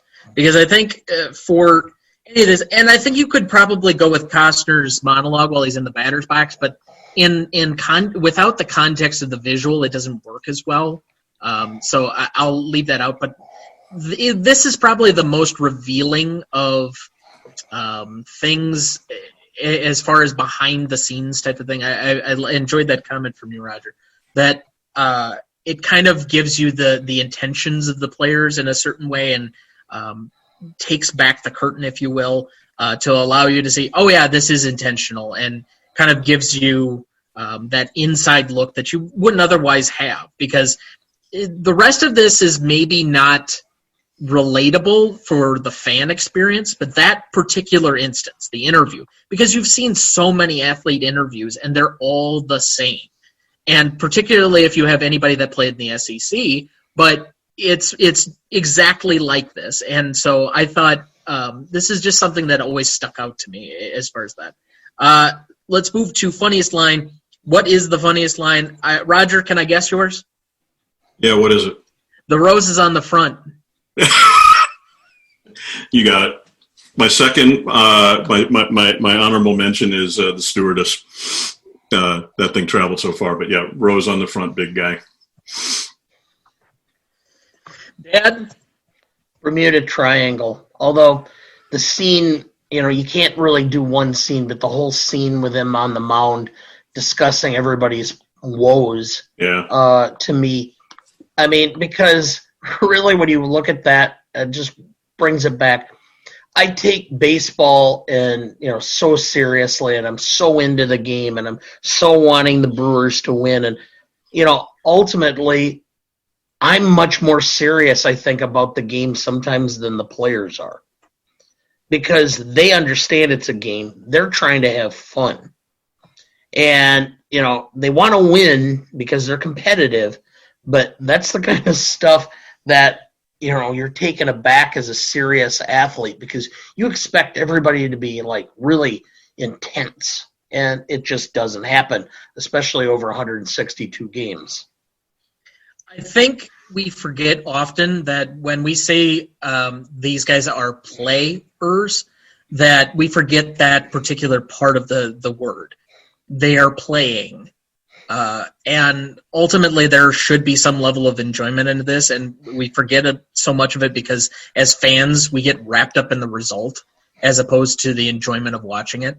I will say in my own corner of things, being a Wisconsin sports fan, I know that maybe other than the Green Bay Packers, who are the all-time winningest team in football, yes, I pulled that out of there, there are not too many other teams in my sports history, either university or professional, that I can count on to win a championship or even be competing for one.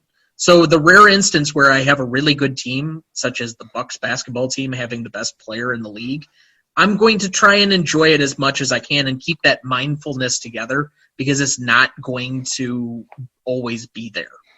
I like that, Tom. I mean, to me, it goes back to the relationship that I have with the game. I like to go to a game. I love to sit and watch a game. Not many people have the patience for it, right? I love to hang out until the end, until the last pitch. I don't care if it's a blowout or not. I stay because I enjoy what's going on. I enjoy the atmosphere. I enjoy the pageantry of the game. And I also know that I want to stay because I might miss something unique to the game. As rare as they are, I might miss a triple play, or I might miss a grand slam, or I might miss something that I've never seen in a game before. And that's why I love to go, because it is such an enjoyable time for me. And I know it's not an enjoyable time for everybody. So, hey. Dad, what is the number one rule of sports in the Duncan household? Other than not rooting for the Vikings? Or the Yankees? Or the Cubs? Yes. Never leave early. Yeah. I paid for this seat. I'm going to stay until the last moment is done. Can I share a quick story with you guys? Absolutely. Go for it. I went to a Mallards game back when TDS was giving away TDS player of the game, right? Or those kind of tickets. So we were sitting there. My father-in-law's with me. My wife's with me. And if the Mallards turned a triple play in the game, I would have won something like $5,000. And so that kept me interested in the game, right? Every time. So it was really odd, right? Because I was cheering for the other team to get men on base so that we could set up the triple play. I kid you not, guys. 0 outs, opposing team, men on first and second. Batter's up at the plate. Ball gets hit down the third baseline. Third baseman picks it up, taps on the bag, whips it over to second out. Second baseman freaking double clutches. And for those of you who don't know, that means they went to throw it 2 times. If he hadn't have double clutched, he would have had the out at first. Not only had I never seen a triple play before, but I missed out on $5,000. And I had my father-in-law sitting next to me cheering for it. And I kept telling him, hey, Maury, look, it's going to happen. It's good. Look, I know it, buddy. I feel it, right? Men on first and second, no out. This is classic. We are set up for it, buddy.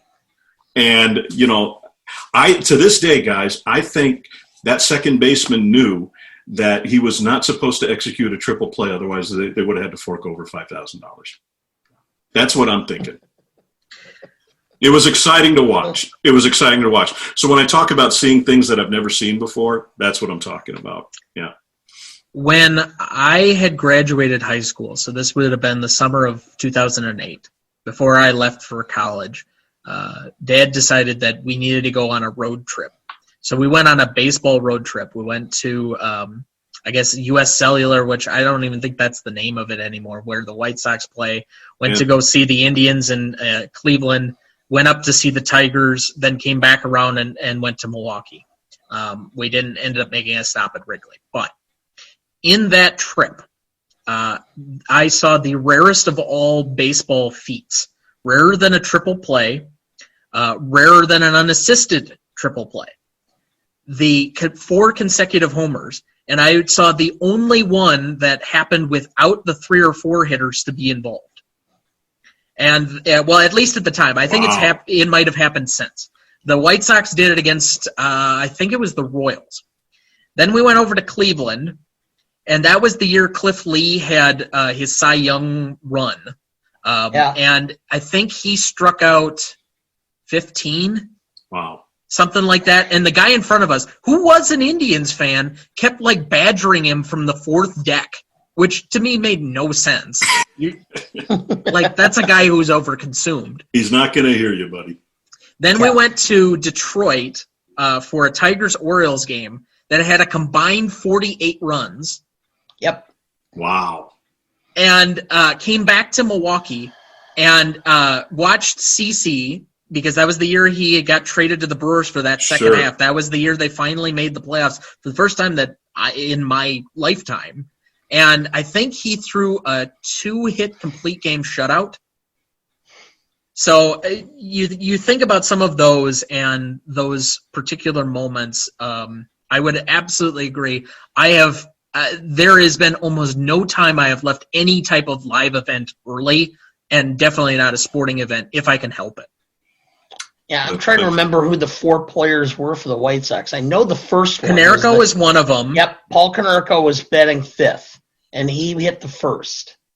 I'd have to look it up. I cannot remember for the life of me. I want to say one of them was Ramirez? maybe, but again, it's so baseman? long ago because you're talking about the 5, 6, 7, 8 for the White Sox in 2008. And that's so odd for that to happen, right? But just those events you said right there, I love it, because when are you going to see that kind of stuff? You know? Absolutely. I happened to be at Miller Park watching a game, and Max Scherzer's on the mound, and he threw the ball, and it's like the 7th inning, he has a no-hitter going, and it was Carlos Gomez, I think, was still with the team, and he had a swinging bunt that ended up being the only hit of the game. Then Scherzer goes on and no-hits the next game, and then has a no-hitter going into the 7th inning of the 3rd game. And I'm thinking about this, and I'm like, he could have potentially beaten the Robin Roberts, or no, it wasn't Robin Roberts. Who was it that had back-to-back no-hitters? Played for the Reds in the 50s. And I'm like, wow. I mean, he just dialing. Johnny Vandermeer. Yeah, Johnny Vandermeer. So. Well, are you two ready to grade this thing out? Sure. Let's do it. All right, legacy. Are you familiar enough with kind of the categories, Roger, in order to kind of, or if you have any questions, I guess just pop it up. I'll lead this one off and just kind of give a baseline. I had a 7.5. This is a movie that, if you ask a lot of the baseball people, and particularly because baseball is not a youth sport at the moment, I think it's done a lot to kind of set in its ways, which I have a problem a lot with the baseball purists like both of you, as far as not progressing the game far enough, which is why I turn a lot more to basketball and football, just my personal preference. But this is the baseball purist movie. It always has been. And as much as Field of Dreams is often more in the pop cultural icon that's more to the generalist, this is the one that if you ask any of the baseball players, if you talk to any of the announcers, writers, analysts, Hall of Fame guys, etc., anybody that really loves the game, this is their movie. And from that alone, I think it's got to be up there. In addition, this is on several different lists. I think it has had somewhat of a legacy. I will say that it's not a movie as far as like sports movies that, unless you're from the 80s, is necessarily going to come up in most people's first round of what are the greatest movie or sports movies of all time. It's not going to be in the same sentence necessarily as Hoosiers for certain people, or Caddyshack, or Rocky, or Raging Bull. But I think that if you get the true movie fans and the true baseball fans, this is definitely going to come up. So I did have to grade it down just slightly for that, but I do think this has a rather good legacy as a baseball movie and a sports movie. I gave it a 7. I'm with you. The reason, and I propped it up because I think it's still referenced. There are a lot of great quotes. I mean, good gosh, we've seen that tonight. Mm-hmm. People will reference it. It's a good baseball movie. Like you said, it's right in the middle there between some of the other ones. I think it's got decent legs. That's why I gave it a 7, and probably not any higher. Again, it's one of my favorite movies, but I think 7 is pretty fair. And Dad, what'd you have? I had a 7 as well. So the one thing I thought of as I'm watching this was why I had not seen it before. I mean, admittedly, this came out in '88, and basically the last half of the '80s I spent in a library. So my cultural knowledge was usually revolving around the various types of beer that you drank after you finished at the library, and the library. And so I didn't get a whole lot of other. But usually I picked up films and watched them later on. And this one, for some reason, I just never did. Now, the reason the same time frame was Major League, which I think we'll be doing at some point here. That one, they were advertising on the radio stations in Milwaukee while I was in law school at Marquette, asking for extras. And, I thought about going out there and being in the crowd so that I was in a movie. And I didn't because, I'm a nerd and, I've always used to figure out how much, divide my tuition by the number of classes and how much each class was, so that if I decided I wanted to skip, I just go, well, I just wasted $350. And you were really prescient that in 2020, several decades later, you would need to have a story of regret on a podcast. Yes. Exactly. So, yeah, because heavens knows, having stories that you can relate is one of the more important things in life as you get older. Especially for one of the great middle-aged movies. All right. So that averages out to a 7.17 for Legacy. Impact significance. I was not born yet. I have it at best some cursory accounts of the time.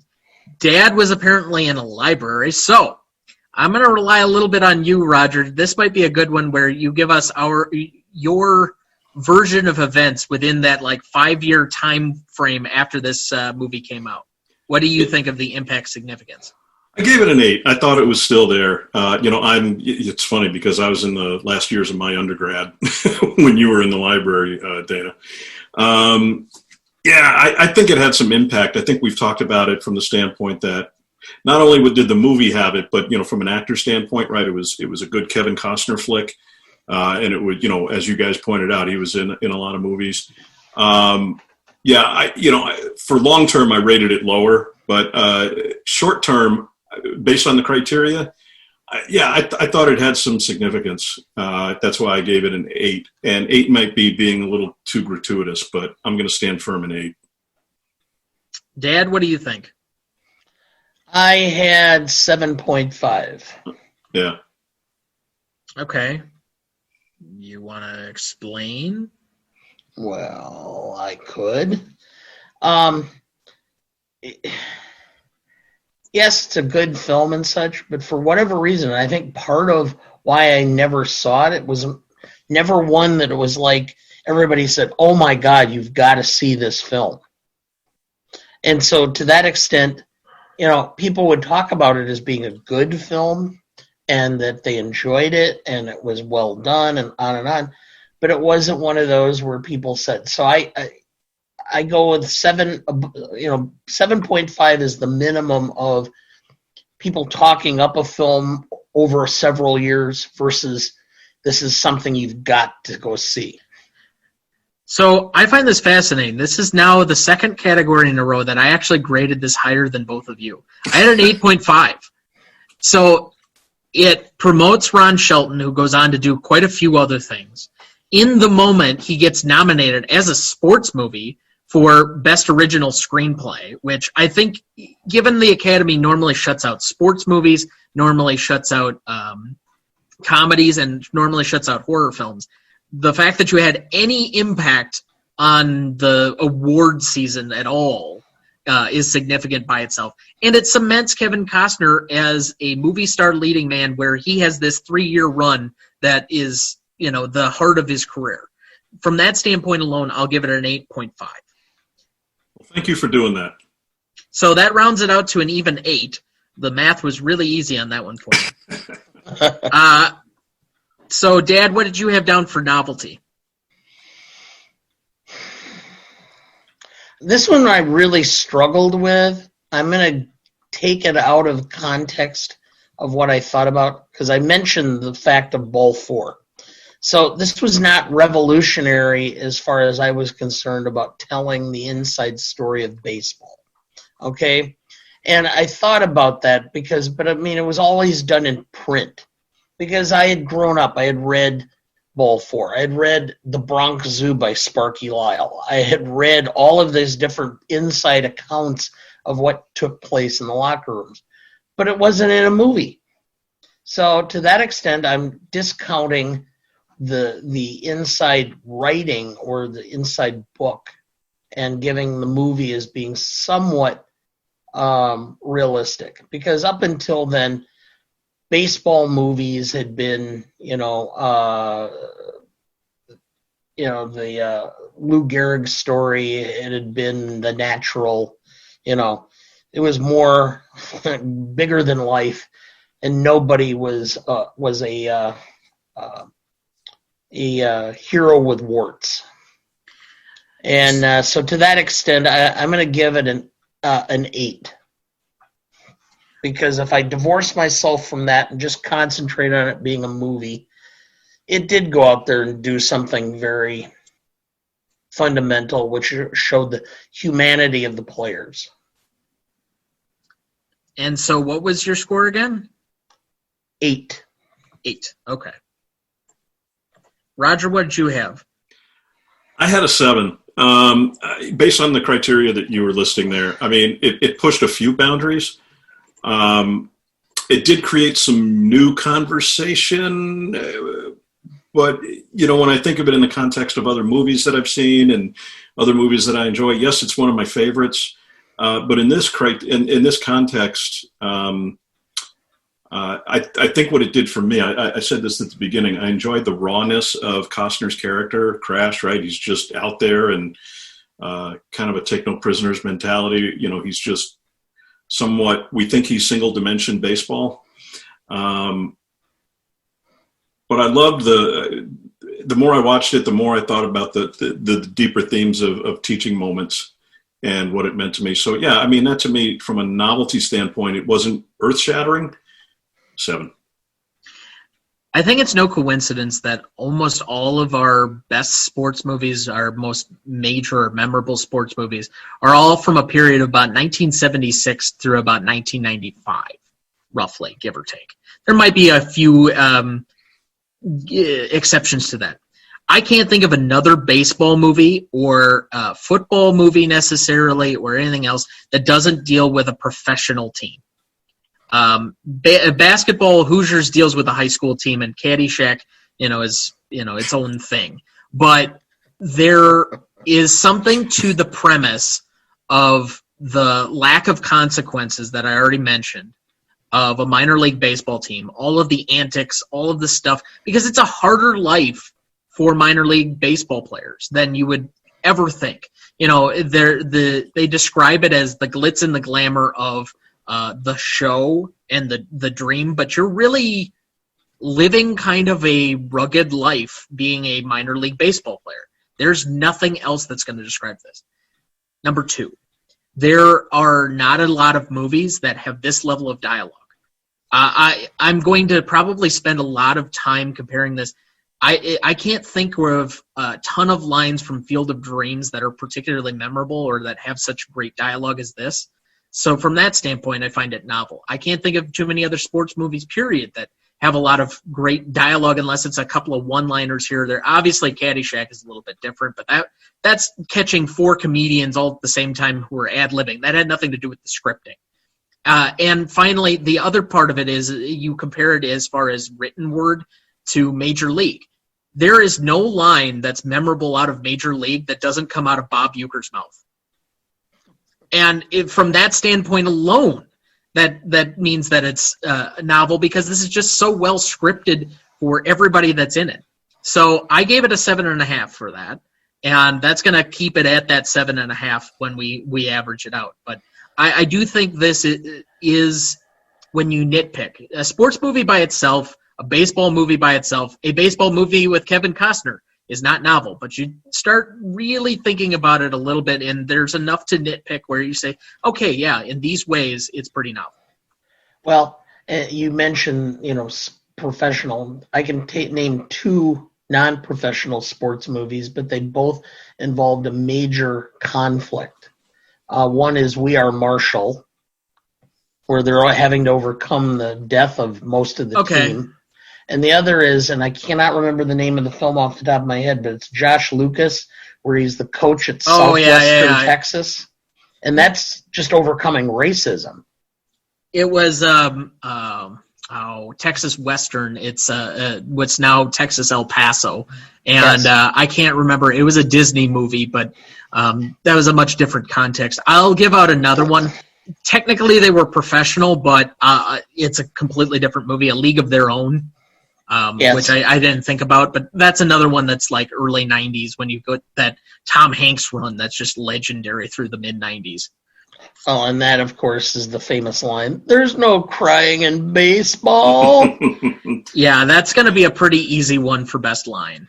You know, I love what you pointed out as your second point, because I had this why I gave it the line I did, Tom. It had great lines and classic lines. It had memorable, I love what you said, it had memorable dialogue. So, classicness, this is probably our most difficult to describe category. I think this is one where basically has it aged well in two forms. Does it have anything that makes you cringe or that stands out to you as like, this wouldn't be acceptable if this movie came out today? As well as, okay, this was really ahead of its time. So from both standpoints, you're kind of on a two-curve grading scale. And I think this movie could theoretically come out today in all but like two different forms. And the fact that it happened quite often is a little bit, in context, I understand it. Because this is probably what our locker room was like up until maybe 3 or 4 years ago, max. But there's a lot of homophobia in this movie and a lot of comments to that where, like, you know, the line cocksucker comes up in a fairly significant portion of this movie. There's the whole thing with Nuke being afraid of being seen in the garter belt because, like, just because I'm wearing it, you're not gay. It feels good, does it? No, but that doesn't make me gay. Okay, in a 2020 movie, that's not going to be a scene or a line that's happening. And so it just pops up in some weird instances that it wouldn't anymore, and it kind of took me a little bit out of the movie because I have that different mindset that we currently do. So I gave it a 6. I appreciate that where you're coming from, Tom. Thank you for that. And it's interesting. The sensitivity that you have is something I like to think that I'm sensitive to, and I respect where you're coming from. I gave it an 8, okay. And I'm not discounting your experience with it one iota. I totally see your point and why you were there. For that standpoint, yeah, I would think a lot of things would have to be rewritten, but I still think it holds up. That's why I'm high on it, and that's where I went with it. I said, I look at it today. Yeah, you can tell you that several of the themes apply today, and the story applies. 8. I just, to be fair, we're doing so many of these movies, and I have to grade or give so many little pieces. I don't grade it down to a 6 just because of the homophobia. I maybe grade it down from like a 8 or a 7 for that. But the first 2 points off of it is that I don't think this movie was necessarily ahead of its time. I just think it's aged well because there's really nothing in here that ages poorly. I think this movie could come out, as long as there's baseball and there's minor league baseball, you could probably put this on again in 10 years and remake this movie and it'll be just fine. And you just rewrite those certain sections and it's probably classically an 8. But it's just one of those two things. Totally. When we get to the point of having 300, 400 episodes of these movies, because we have a huge master list of ones to pick from, and that you've got to like really separate these out by small points, that's where I'm starting to think into the larger picture of it. But all right, so we got a 6 and we got an 8. What did you have down, Dad? I had 7. Well, you're going to make the math really easy on me tonight. Yeah, I know. And I understand your point, but having gone through and lived that whole period and saw the transformation, I mean, I've been, during the whole pandemic and the stay at home, I've tried to resurrect shows that I used to enjoy that are on Netflix that I either haven't seen in years or never got all the episodes. So I finished Cheers. Now I've been working through them in the last season of the 11 Frasier. And the number of homophobic jokes that are being made in that show in 2003, when two of the primary characters on the show in real life are gay, was amazing to me. I'm going, and they were okay with this? To be fair, again, I know that, and I quantified this a little bit by saying this is probably the same language and dialogue that was legitimately going on in locker rooms until about 3-4 years ago, where you actually had people coming out and saying they were gay in a locker room. And they started being a little bit more sensitive because the country is very new to being accepting of this. I mean, this is a conversation that was very different 10 years ago, 8 years ago. Right. So it's not like I don't understand in context that it's there. It's just that it really took me out of the movie because it wouldn't be something that would fit in a normal thing. But It's not like if this movie had been made in 2010 and it was making this stuff, that would be much more glaring for me than 1988, where the country was in a much different place in the Reagan and Bush era, or first Bush era. And so I can give it a little bit more. But it's degrees of separation to a certain extent. So if you haven't been following at home, I'll just recap the categories we have so far. Legacy, 7.17, 8 for impact significance, 7.5 for novelty, and 7 for classicness after we did all the averages. Roger, I think I cut you off there for a second. No, I just wanted to add to what you guys were saying. I think the conversation has changed significantly since this movie was made, and it continues to change. We're having conversations now we weren't having a year ago, and that's a good thing. And so looking at a movie in a context doesn't excuse necessarily what was done. Like you said, you were pointing out, you put the movie in a context and you get a flavor for what was happening in the country and the world at the time. And totally get where you're going with it. I appreciate the dialogue here. The one thing I'll say, and was not part of my grade, that maybe I graded out a little bit too low, although I'm comfortable with a 7 where it's sitting at from the average. So we'll stick with that. But I did mention the line, and so it's kind of a mark on myself, or I'm calling myself out a little bit, that I didn't add that there is one particular instance where it was a bit ahead of its time, and it's going back to one of my line nominees of you didn't get lured in. You are responsible for your own actions, and it's taking some level of culpability on women being somewhat promiscuous. Not that that's a bad thing, but it's setting up the strength of that that is a part of this, and really giving that agency to Annie's character later on, because like they don't, and I use this term very purposefully, they don't slut shame either Millie or Annie really in this film. They do end up setting up Millie with Jimmy at the end, where it's kind of like the opposites meet and kind of figure it out, and they do mention that, well, how long were you together before he proposed? 5 hours? And that's somewhat of a throwaway, but ultimately there is a strength that's given to these particular women that was a little bit ahead of its time and gave them their own, again, agency to move forward in this story. So if anything that I missed, it's not adding that, especially since I had pointed that out earlier in the episode. So finally, rewatchability. This is by far the most subjective characterization. I let you all go. Roger, this is your favorite, the one you picked. How rewatchable is this? I don't normally do this. I gave it a 10, guys, because it's one of my favorites. I could go 9.5. If we don't go. No, go with your 10. I really do. I could watch this one again and again. There are very few movies that I rewatch. I love this one because it's a favorite. I'm going to go 10. And we love the enthusiasm. That's why we always ask everybody for their favorite film to discuss. That's why we want this on, because the conversation is just that much better. Dad, what do you think?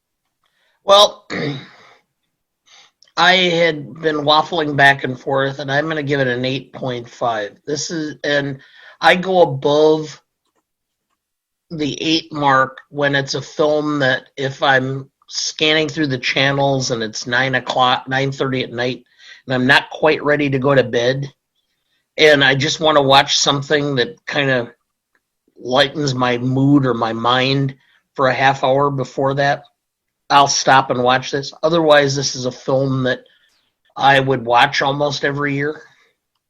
And it's very rare that there is a film that I would like to watch every year. So I went beyond the normal 8 for, the year and went to that's my rubric of grading. So, by the way, we forgot to mention that we've named the rubric. Oh, yes.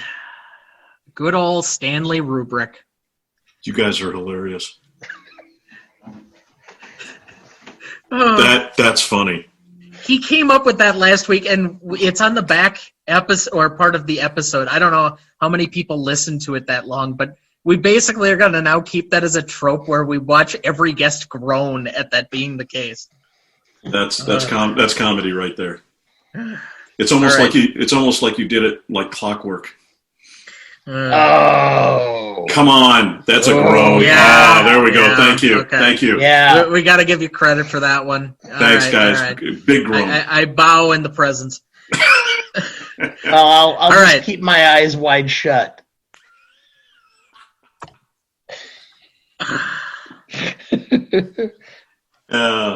Yeah. It's been a great going on this odyssey with you. Oh, you just stole the one I had. Oh, I'm sorry. Damn it. I'm going to have to go Full Metal Jacket on you. There we go. Anyway. And we're back. All right. So do not take this as a personal affront. I am going to be drastically different from the two of you. So rewatchability has taken on a completely different thing for me as we've gone along because this is the most subjective. And I have a very difficult grading scale when it comes to this by intention to try and really work this in for my matter of rewatchability. Dana has often described this as being his mac and cheese category. 10 for him is going to be the movie you go to when you really just want to veg out and just watch something that you put on your sweatpants and kind of snuggle up and do nothing else and rewatch this movie on a loop. So with that being the standard, I find it very difficult. So when a movie like this is there's nothing wrong with this movie. I enjoyed this movie. It was fine, but it's middle of the road for me. So if I'm talking middle of the road, that means it's a 5. And then I'm going to do something extra to add on this because that's not the final grade I gave it. I already mentioned this in the podcast, but this is really a good first hour movie. I can give or take significant portions of the second hour of this movie. Like the whole relationship thing and their whole, we haven't discussed it a lot, but that whole weird sex scene and then the eating the Wheaties, then he takes her on the table. You could completely cut that out and the movie's fine. It's so unnecessary to the rest of the movie, and there are so many big stretches where this drags for me in the second hour. So I went with a 4.5. Oh, 4.5? All right. 4.5. I respect your 4.5, but I got to tell you, man, I don't know. Maybe Dana, you're feeling the same way here. I think the scene belongs. I mean, it's there. It shows the two of them vulnerable, raw people. Whatever. I mean, there's a lot. I think it fits. I've seen so many good sex scenes that add to a movie, but they're usually short or something else. This one became elongated, over the top, and and one of these is going to come up as a point in my remaining questions, but there's just a certain part of even that really took me out of the movie. Okay. Now, I will say that this averages down with your 10 because of that to 7.67. So, you can take that for whatever it's worth. But, Dad, before we move on to audience score, what do you have to add? I just was going to say, the reason you're discounting the whole love relationship situation in the back half of the movie Say it's because I'm single. is because you're single. Because I'll tell you, when you've been in that situation, I mean, I can share stories, but she is your mother. And you just, I can see that. I can remember not quite those scenes, but there are other scenes that are just, when you're first starting into an intense relationship that are just like that. There's special memories. And that's what it was really tugging at, was to show you the level of intimacy. Yep. I'm just going to say ditto. Not to the part about your mother, but but to your point of intimacy and the intensity of first experience, just the intensity of getting together. Yeah, that was all there. I thought it belonged. It's like you're building up to it.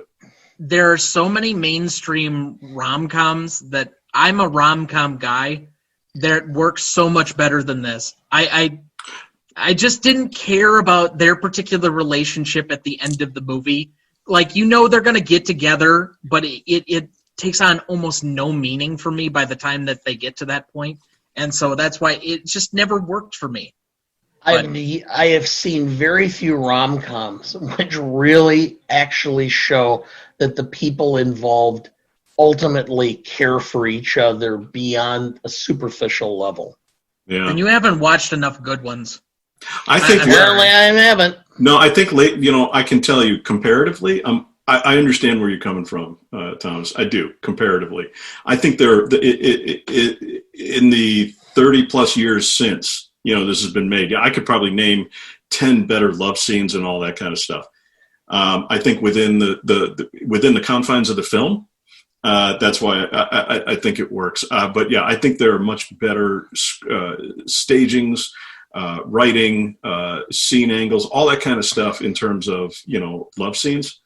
I'm just looking at it from the context of, does it work in this movie? And I like what it did. So, I respect your opinion, bud. Not to take us in a completely different path for another movie we haven't covered yet again, but give me Lacey Underall all day compared to this. Oh. Okay. All right. Anyway, so the audience score on this one was an 82. The critic score is a 97, which is kind of a weird separation, and I'm a little bit surprised that it's only an 82, even though there are certain things I nitpicked. I thought with how much that I've heard about this film, particularly of sports fans, that it would have been a little bit higher. But so in recap, we had a 7.17, 8, 7.5, 7, 7.67, and an 8.2 for a total score of 45.54. That places it squarely between Roman Holiday and Slumdog Millionaire on our list. All right, then. Which is an interesting place. There have definitely been some surprises, and there are some movies that are below that I would have not guessed when we started this thing, but definitely I can see where it fits in a different context. I think this is going to be a very different list by the time we're done with it, and I've maintained that the biggest part about this show that's going to be the most important when we're done is the list. I like what you're doing with it. So, final thoughts, remaining questions. Who wants to take their remaining question first? I had one. I think one of the obvious ones would be, do they stay together? At least it was obvious to me. I think they do. I think raw passion gives way to meaningful relationship between the two. I think they're good for each other and they know it. I think they stick it out for the long haul. So do they stay together? That was a one for me. I'm a hopeless romantic. I think they do. So the talk about the sequel, and I know this is one of your other kind of remaining questions, but Ron Shelton specifically mentions that he could never figure out exactly the character trajectory after this. If Costner takes on the manager's job, which he basically insinuated would be the exact case, does she travel with him? If not, then is it become a long-distance relationship, and thus this is a completely different thing?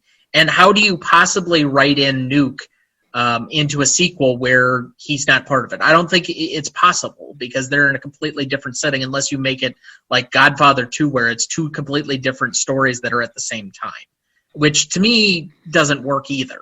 So it's one of those where he said it would be interesting if they ever revisited it now that, Costner's in his late 60s. And I can't remember how old Sarandon is, but I mean, 73. I looked it up.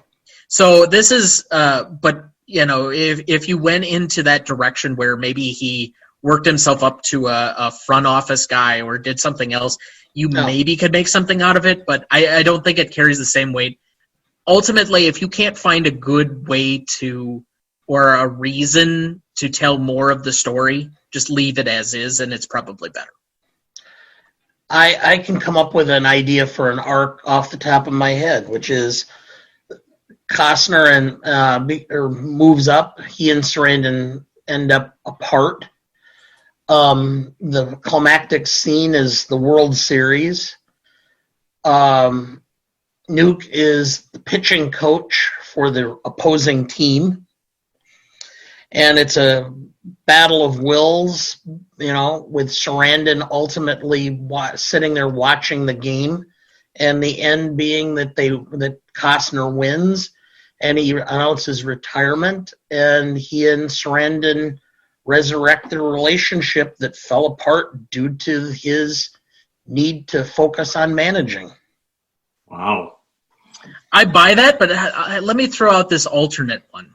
They're separated. He's a big league manager, but the new prospect that's coming through is their son who hates Crash because of the separation and has a bitterness toward him. And so he's the pitcher that Nuke is now giving all of the lessons Crash once gave him, and ultimately he learns to appreciate his dad through that. That's great, too. Wow. I didn't get anywhere near as creative. I'm just going to say I didn't finish my homework. Holy crap. You guys are great. I'd watch either of those. I only wanted to know, I guess I just wondered if he went on to coach baseball and where he went. I saw him getting to the majors, yeah. I didn't take any of the story arcs there, but you guys are great. I'm going to do that with some of the other movies I've seen. I love both of the launching points you guys went on. That would be a good spin-off podcast at some point. Rewrite the movie. Yeah. Or write the sequel. Yeah, I'll tell you this. I'm going to agree with you on one thing. Definitely. Well, I love both your stories, and I'm going to agree with you on this one point too, Tom. That I like that they stopped. I like that they didn't resurrect it. I think it would ruin and cheapen it for me. I just like where they left it. I think this is one of those that I'm glad they didn't do a sequel. You mean you didn't like Caddyshack 2 or Major League 2? I don't think I saw Caddyshack 2. And I unfortunately did. Yeah, I don't think I saw that one. If I did, I put it out of my memory. And Major League 2 didn't do it nearly as much as the original for me. Jackie Mason and Diane Carroll. Yeah? Yeah. Let's strip out of the movie exactly everything that worked about it in the first one and hope people like it. Oh, my gosh. That's incredible.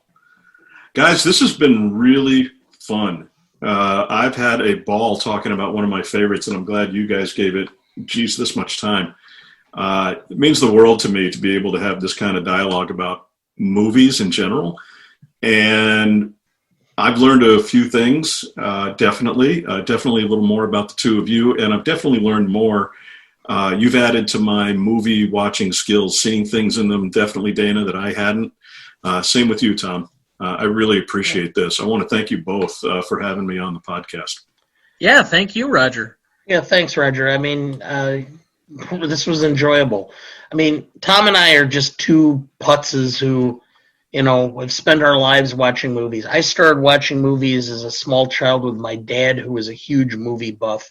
I'm named after the movie actor Dana Andrews. Is that right? Yeah. Okay. And I had a brother who died at birth who was named Kirk, and my sister's name is Lana. Yeah, your oh my goodness, buddy. Thank you for sharing that. But your family, yeah, they, they love movies. I hear you. Yeah. So, but yes, and Tom and I have been kicking around one of our potential side podcasts, which is naming the great character actors of all time. Oh boy, that'd be a fun one.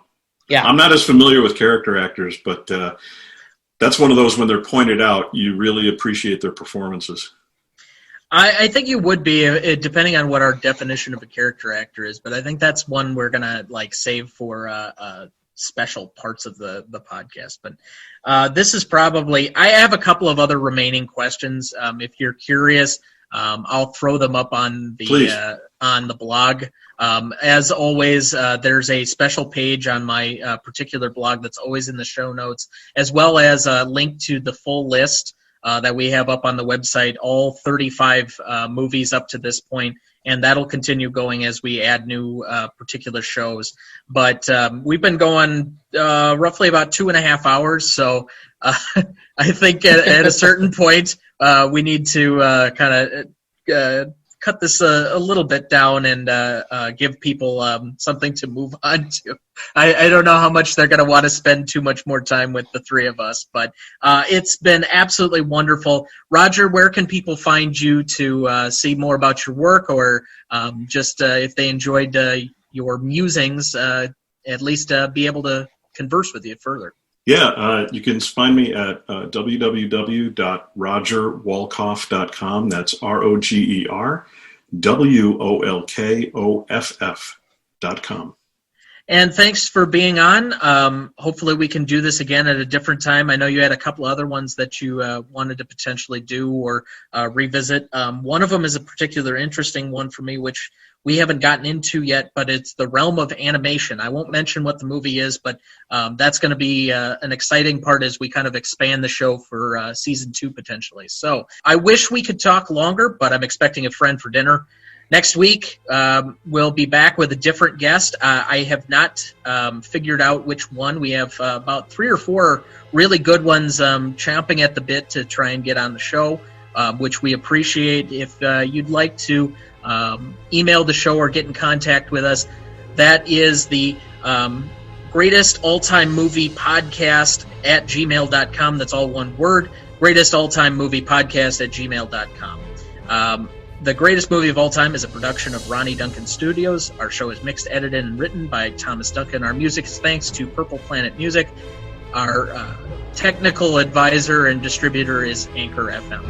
Thanks, and have a great week, everybody, and we'll see you next week.